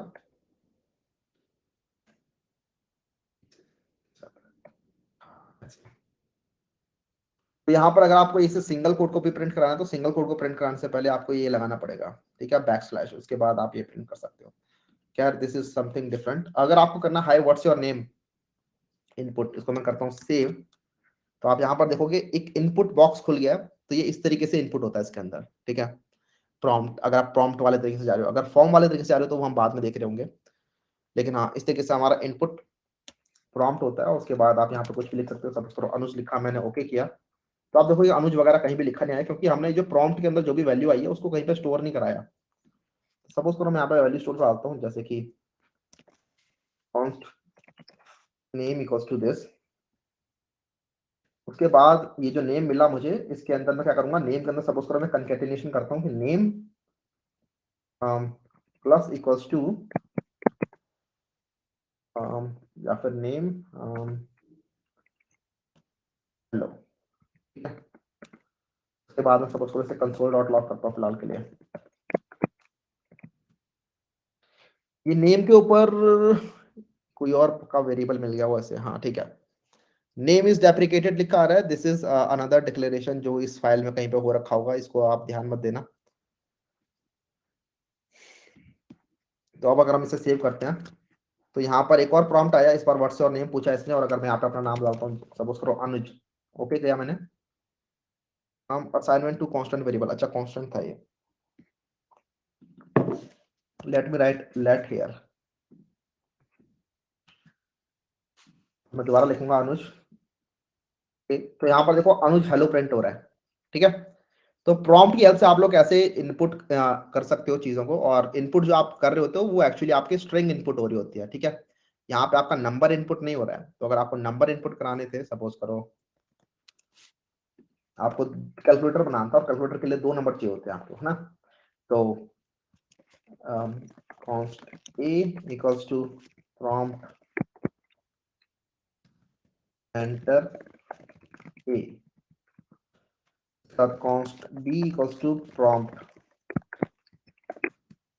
enter b। उसके बाद सपोज करो आप प्रिंट करना चाहते थे console dot log a plus b. मुझे बताओ, अगर मैं यहाँ पे a की वैल्यू प्रॉम्प्ट करते टाइम 5 डालूंगा और b की वैल्यू 6 डालूंगा, तो मेरा आंसर क्या आएगा यहाँ पे। सपोज करो मैं यहाँ पे 5 डालता हूँ और यहाँ पे 6 डालता हूँ, सही मैंने डाला नहीं, लेकिन जब प्रॉम्प्ट ओपन होंगे तो मैंने ए में अगर 5 डाला और बी में 6 डाला, और फिर मैं प्रिंट कराऊंगा a प्लस बी, तो क्या प्रिंट होगा। कुछ लोग कह रहे हैं 56, कुछ लोग कह रहे हैं 11, ठीक है। ये 56 प्रिंट होने वाला है। 56 कैसे प्रिंट होगा भैया, देखते हैं। मैंने एंटर ए किया 5, ओके किया, एंटर बी किया 6, ओके किया, आप देखो 56 प्रिंट हो रहा है। ऐसा क्यों हुआ, क्योंकि प्रॉम्प्ट जो होता है ये हमें आउटपुट देता है एज अ स्ट्रिंग। तो ये स्ट्रिंग वैल्यू इनपुट ले रहा होता है, इसको उसके अंदर आप नंबर भी डालोगे तो ये प्रॉम्प्ट जो है हमें आउटपुट देगा स्ट्रिंग। तो अगर आप ए का टाइप चेक करोगे तो type of A is string, ठीक है, type of A is string. अगर आपको इसको नंबर पे चेंज करना है तो आप क्या कर सकते हो, आपको पता है type conversion, you can do this. जो भी वैल्यू मिले प्रॉम्प्ट से उसको नंबर में कन्वर्ट कर दो, इस तरीके से ए की वैल्यू नंबर में कन्वर्ट हो जाएगी इस तरीके से। सिमिलरली बी की वैल्यू नंबर में कन्वर्ट कर दो इस तरीके से, जो भी वैल्यू मिले बी की। अब अगर मैं कराऊंगा ए और बी और ए प्लस बी करूंगा, तो अब मेरा 11 प्रिंट होना चाहिए, राइट। लेट्स सी, तो ए की वैल्यू 5, बी की वैल्यू 6, अब आप देख लो 11 प्रिंट हो रहा है। व्हाई, बिकॉज अब मैंने जो भी मेरे को वैल्यू मिली थी ए की, उसको मैंने नंबर में कन्वर्ट किया पहले। और सपोज करो मैं दोबारा चलाता हूँ इसको, अगर मैं नॉट अ नंबर डालता हूँ, कुछ ऐसी चीज डालता हूँ जो कि नंबर नहीं हो सकती, जैसे कि मैं यहाँ पे अनुज लिख देता हूँ, ठीक है, क्योंकि यूजर तो कुछ भी इनपुट डाल सकता है, राइट। तो अब ये अनुज को नंबर में कन्वर्ट करने का ट्राई किया जाएगा ए के अंदर, जो कि हो नहीं सकता। तो A is not a number. B की वैल्यू सपोज करो मैंने 5 डाल दी, which is a number. Print करते हैं, नॉट अ नंबर प्रिंट हो रहा है। तो नॉट अ नंबर के साथ आप कुछ भी ऐड करोगे तो वो नॉट अ नंबर ही होगा। तो इस तरीके से आप इनपुट ले रहे होते हो। व्हाट अबाउट आउटपुट, अगर आपको कंसोल लॉग में आउटपुट नहीं करना, सपोज करो कंसोल लॉग में नहीं देखना चाहते आप, ठीक है, आपका मन नहीं है कंसोल लॉग देखने का, आप बोल रहे हो भैया यहीं पे आउटपुट कराओ, तो उसके लिए we have something called alert, तो you can use alert a plus B, इस तरीके से ए की वैल्यू इनपुट करो, बी की वैल्यू इनपुट करो, उसके बाद अलर्ट कर दो। अलर्ट करने से आप एक पॉपअप देखोगे, पॉपअप ओपन हो जाएगा। सेव किया मैंने, तो आप देखोगे ए की वैल्यू 5 मैंने डाली, बी की वैल्यू मैंने 6 डाली, एक अलर्ट ओपन हो गया जिसके अंदर 11 लिखा आ रहा है। ठीक है, दिस इज अलर्ट, एक पॉपअप खुल जाता है। तो या फिर यहाँ पे आप लिख सकते हो कि इसके अंदर हम स्ट्रिंग भी पास कर सकते हैं, your value is a plus b, save, enter a suppose करो 12, enter b suppose 6, your value is 18, इस तरीके से प्रिंट हो रहा है। तो दो फंक्शन होते हैं, prompt for input and alert for output. ठीक है, लेकिन बिल्कुल भी यूज नहीं करेंगे हम इन दोनों को ही।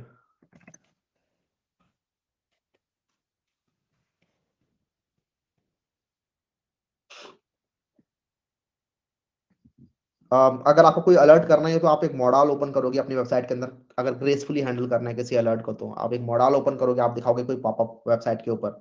अगर आपको इनपुट लेना है तो आप अगेन कोई मॉडल ओपन करोगे, और या फिर कोई फॉर्म बना रखा होगा आपने, वहां पे फॉर्म के अंदर आप अच्छे से इनपुट ले लोगे, नॉट लाइक चलो यही पे बता दो इनपुट क्या है। ठीक है, इसीलिए हम इन्हें यूज नहीं करें, तो लेकिन हाँ ठीक है, पता होना जरूरी है। तो इस तरीके से प्रॉम्प्ट और अलर्ट होते हैं। इसके साथ ही हमारे इसके अंदर असाइनमेंट बहुत ज़्यादा है नहीं, तो अगर आपको करने हैं तो आप ये वाले असाइनमेंट कर सकते हो। बट जैसे जैसे करके हम थोड़ा एडवांस मूव करेंगे, हम डॉम मैनिपुलेशन सीखेंगे इसके अंदर, कि किस तरीके से हम HTML को चेंज कर सकते हैं। अभी हमने HTML को बिल्कुल चेंज नहीं किया है, क्योंकि अभी हम जावास्क्रिप्ट ही पढ़ रहे हैं। पहले हम जावास्क्रिप्ट को अच्छे से पढ़ लें, जावास्क्रिप्ट के अंदर जितने भी कंसेप्ट होते हैं वो अच्छे से पढ़ लें।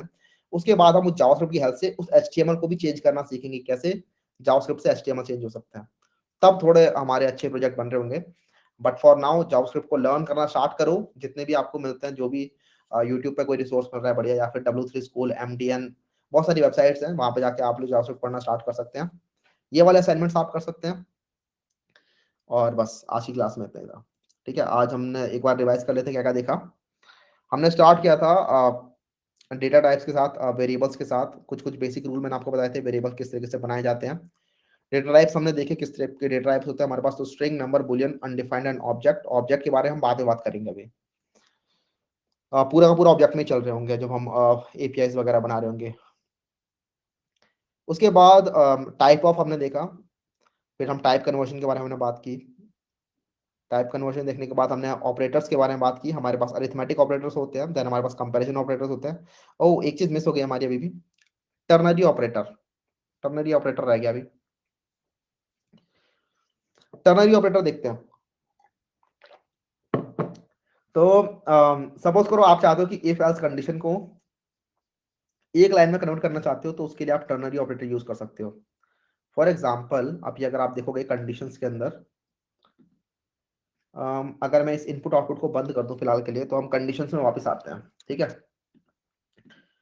तो अभी कंडीशन में आप देखोगे, ठीक है, ये सब तो ठीक है, ठीक है, ठीक है, ठीक है। ऊपर वाले कंडीशन में आते हैं, तो टर्नरी ऑपरेटर सिर्फ आपका इफ और एल्स टाइप की चीजों में काम करता है। कि अगर आप चाहते हो कि इफ एल्स वाली चीज को एक लाइन में लिखना चाहते हो, तो उसके लिए you can use ternary operator. For this I just comment out everything else, और इसको मैं अनकमेंट करूंगा।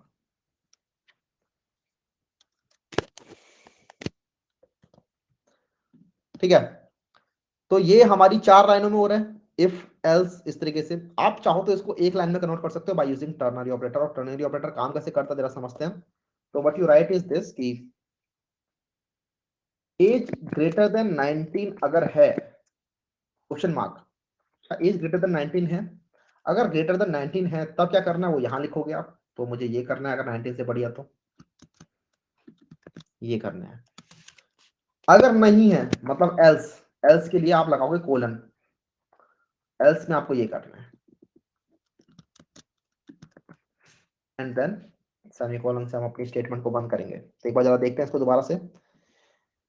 एज अगर 19 से बड़ी है, तो सबसे पहले आएगी आपकी इवैल्यूएशन स्टेटमेंट। ठीक है, कंडीशनल स्टेटमेंट, कि आप अपनी कंडीशन चेक करोगे।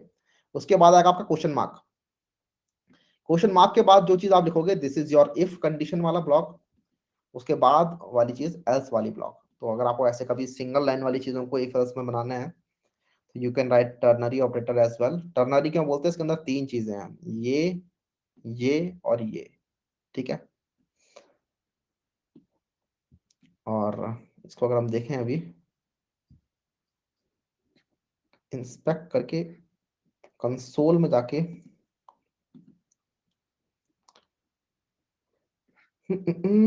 सेव करके, तो यहाँ पर दोनों जगहों पे यू कैन ड्राइव लिखा आ रहा है, ठीक है। तो यहाँ से भी यू कैन ड्राइव लिखा है और नीचे से भी यू कैन ड्राइव लिखा आ रहा है। तो इस तरीके से आपका टर्नरी ऑपरेटर काम करता है। इसको कभी कभार हम यूज कर रहे होंगे, मोस्टली रिएक्ट के अंदर हम इसे यूज कर रहे होते हैं कंडीशनल रेंडरिंग के टाइम पे, बट हाँ इसको हम ज्यादा यूज नहीं कर रहे होंगे इतना। Good to know. तो यहाँ पर टर्नरी ऑपरेटर्स यहाँ पे लिखा हुआ है, कंडीशन लिखेंगे पहले, उसके बाद क्वेश्चन मार्क लगा के एक्सप्रेशन 1 एंड देन कोलन लगा के एक्सप्रेशन 2। जैसे कि let result equals to, marks अगर 40 से बड़े हैं तो पास, अदरवाइज फेल। तो पास वैल्यू या फिर फेल वैल्यू दोनों में से क्या स्टोर होगी रिजल्ट के अंदर, वो यहाँ पर इस तरीके से हम टर्नरी ऑपरेटर से पता लगा सकते हैं। इसके बाद हमारे पास हाँ लॉजिकल ऑपरेटर होता है, जिनको भी देख लेते हैं। ये काम करते हैं हमारे इस तरीके से कि आप इनसे दो कंडीशन को एक साथ क्लब कर सकते हो, ठीक है। तो अगर आप चाहते हो कि दो कंडीशन को एक साथ क्लब करना, तो उसके लिए आप एंड और या फिर नॉट यूज कर सकते हो। इसको भी जरा देख लेते हैं। तो अभी हमारी क्लास खत्म नहीं हुई है बच्चों।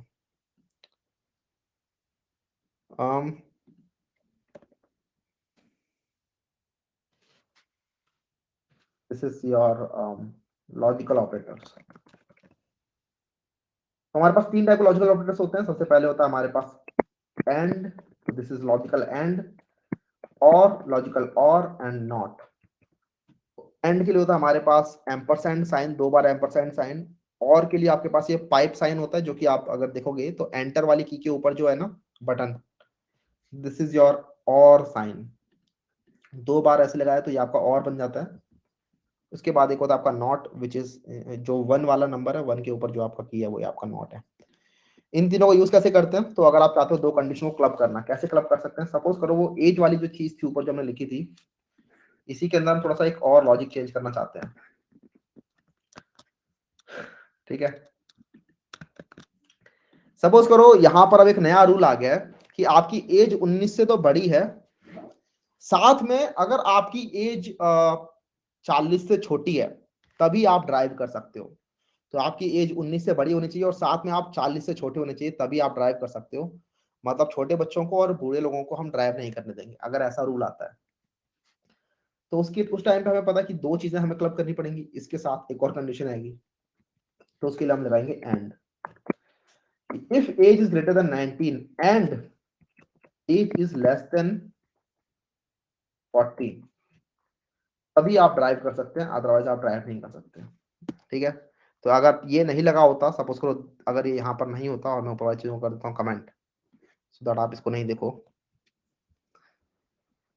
सपोज करो ऐसा होता शुरुआत में कि हमारे पास एज होती है 59 सपोज, ठीक है। तो यहाँ पर तो पहले वाले रूल के हिसाब से हम ड्राइव कर सकते थे। अगर मैं सेव करूंगा इसे तो आप देखोगे यू कैन ड्राइव, लेकिन जो नया वाला रूल है that says age less than 40 भी होनी चाहिए। तो इस रूल के हिसाब से I can not drive, save करते हैं तो यू कैन नॉट ड्राइव लिखा आ रहा है। तो इस तरीके से आप एंड की हेल्प से दो कंडीशन को क्लब कर रहे होते हो, दोनों की दोनों ट्रू होनी चाहिए अगर आपको पूरा का पूरा एग्जीक्यूट करना है। तो एंड के अंदर आप दोनों के दोनों ट्रू होंगे तभी आपकी चीज एग्जीक्यूट होगी, अदरवाइज नहीं एग्जीक्यूट होगी। अगर कोई भी एक भी चीज फॉल्स है तो आपकी कोई भी स्टेटमेंट एग्जीक्यूट नहीं होगी, तो फिर आपकी एल्स वाली एग्जीक्यूट हो जाएगी अपने आप ही। This was logical and. Similarly we have logical or logical or को समझने के लिए एक और एग्जांपल लेते हैं। सपोज करो ये ड्राइविंग वाला एग्जांपल लेते हैं। तो दिस वाज एंड, यहाँ पर हम बात करते हैं और की।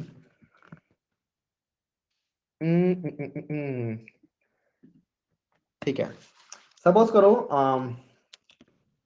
Const is stilled equals to true, कि आपकी ये ठीक है। सपोज करो या तो आप ये वाली कंडीशन ट्रू है, ठीक है, कि आप 19 से बड़े और 40 के बीच में होने चाहिए, या फिर आप अगर स्किल्ड हो तो भी आप ड्राइव कर सकते हो। तो दो कंडीशन हो गया, अब या फिर हो गया, ठीक है। एंड पढ़ते तो हम और बोलते हैं कि दिस एंड दिस, वहीं पे अगर हम और लगाते हैं यहाँ पर, जैसे कि या तो आप इस एज लिमिट में आते हो या फिर आप स्किल्ड हो, तो आप ड्राइव कर सकते हो। तो यहाँ पर आप देख रहे हो मैंने क्या किया, मैंने यहाँ पर एक काफी कॉम्प्लेक्स कंडीशन बना दिया कि मैं यहाँ पर एंड भी यूज कर रहा हूँ और भी यूज कर रहा हूँ। तो अब हो क्या रहा है कि अगर आपकी एज सपोज करो कम भी है, अब आपकी एज सपोज करो 9 साल के भी हो आप, लेकिन आप स्किल्ड हो, तो भी आप ड्राइव कर सकते हो। ठीक है, सेव करते हैं। यहाँ पे लिखा रहा है यू कैन ड्राइव। क्यों आ रहा है यू कैन ड्राइव? क्योंकि आप स्किल्ड हो। और किस तरीके से काम करता है, और देखता है कि ठीक है, इन दो चीजों में से जो और के लेफ्ट साइड में है और के जो राइट साइड में है, इन दोनों में से अगर कोई एक भी कंडीशन ट्रू होती है, तो पूरी की पूरी कंडीशन ट्रू हो जाती है, तो पूरा का पूरा इफ एग्जीक्यूट हो जाएगा। ठीक है, तो भले ही आप इस एज ब्रैकेट में आते हो या ना आते हो, अगर आप स्किल्ड भी हो तो आप ड्राइव कर सकते हो इस तरीके से। वहीं पर सपोज करो आपने स्किल्ड भी नहीं हो आप, और साथ में आप छोटे बच्चे भी हो, आप ड्राइव नहीं कर सकते। ठीक है, यू कैन नॉट ड्राइव। और सपोज करो आपकी एज आ गई 29, कि आप इस एज ग्रुप में आ गए लेकिन आप स्किल्ड नहीं हो, तब भी आप लोग ड्राइव कर सकते हो।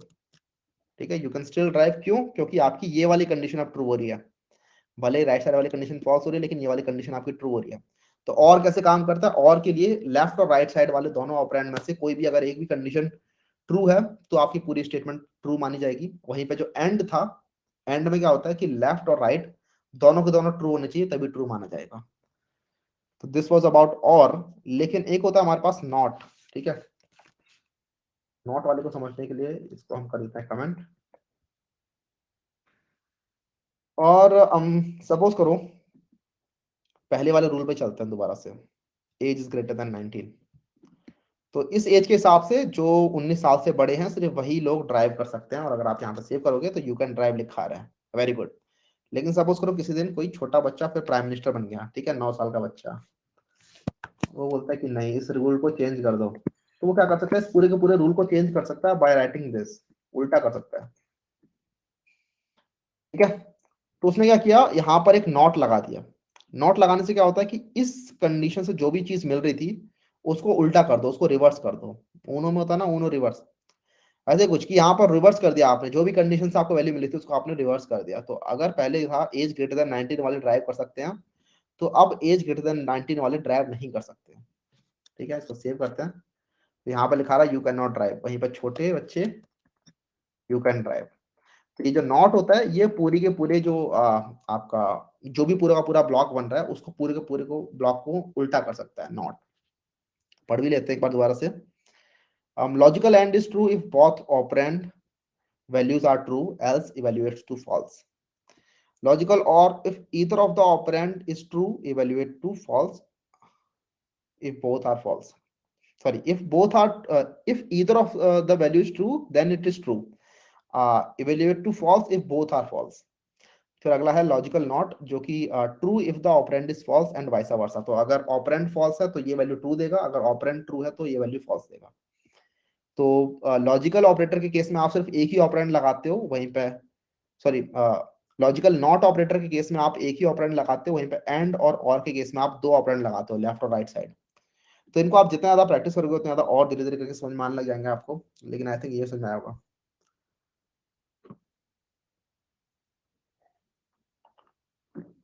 ठीक है, तो ये ड्राइविंग वाले एग्जाम्पल से मैं समझाया, जिससे कि थोड़ा जल्दी घुसे दिमाग में, पता ना कैसा लगा। ओके, इसके बाद तो कुछ मैंने छोड़ नहीं दिया ना, छोटा मोटा इधर उधर। स्विच स्टेटमेंट हो गया, लॉजिकल ऑपरेटर हो गया, इफ एल्स हो गया, टर्नरी ऑपरेटर हमने देख लिया, कंडीशनल स्टेटमेंट हमने देखा, अरिथमेटिक ऑपरेटर हमने देख लिया, टाइप कन्वर्जन हमने देख लिया, ऑपरेटर टाइप देख लिया, डेटा टाइप देख लिया, नेमिंग वेरिएबल्स, और फिर ठीक है, हो गया सब कुछ। ठीक है, धीरे धीरे करके हम अभी जावास्क्रिप्ट के अंदर चीजें और सीख रहे होंगे, किस तरीके से आप लोग, जैसे यहाँ पर लिखा हुआ है document dot gate element by ID, तो जो हम आईडी वगैरह देते थे या क्लास वगैरह देते थे, उसको आप किस तरीके से पूरे एलिमेंट को सिलेक्ट कर सकते हो एंड देन उसमें काम कर सकते हो, वो सब देख रहे होंगे। बट पहले जावास्क्रिप्ट को समझना जरूरी है। भैया जे क्वेरी क्या होती है? JQuery is a language, sorry library, जो कि जावास्क्रिप्ट के अंदर एक लाइब्रेरी होती है। ज्यादातर जगहों से आजकल हम जे क्वेरी हटाते जा रहे हैं, मतलब जो भी हमारी नई नई लाइब्रेरीज बनती जा रही हैं, they are slowly and slowly jQuery का सपोर्ट अपने अंदर से हटाते जा रही हैं। तो jQuery की हेल्प से ना आपको ये इतने लंबी चीजें नहीं लिखनी पड़ती थी। जैसे डॉम मैनिपुलेशन पढ़ने दो एक बार, तब जाके jQuery बता दूंगा कब क्या होती है। थोड़ा ठहरो। What is Jenkins? कहाँ से कहाँ जा रहे हैं डिस्कशन हमारे। जेनकिंस की हेल्प से आप लोग बिल्ड प्रोसेस ऑटोमेट कर रहे होते हो। जेनकिंस नहीं, लेकिन जेनकिंस अल्टरनेटिव देखेंगे हम एक, जिससे हमारी बिल्ड प्रोसेस ऑटोमेट हो रही होगी, which is code build, AWS का कोड बिल्ड। एपीआई कब पढ़ेंगे, धीरे धीरे करके, शने शने, सब्र करो बस। What is talker? भाई ये व्हाट इज वाले क्वेश्चन गूगल पे सर्च कर लिया करो, समझ में आ जाएगा कुछ ना कुछ। व्हाट इज एपीआई गूगल पे सर्च करो। MVC, async await, call back, hosting. भाई साहब जो भी वर्ड दिमाग में आ रहे हैं, जो भी जार्गन है वेब डेवलपमेंट रिलेटेड, सब फेंक के मारो एक साथ। एक बार धीरे धीरे पढ़ते चलो, सब कुछ क्लियर होते जाएगा। Alright, one thing at a time. आज की कक्षा को यहीं समाप्त करते हैं फिर हम, और जो भी डाउट वगैरह हो आप लोग पूछ सकते हैं हमसे हमारे डिस्कॉर्ड के ऊपर, या फिर डाउट सेशन के अंदर हम बात करेंगे। ठीक है,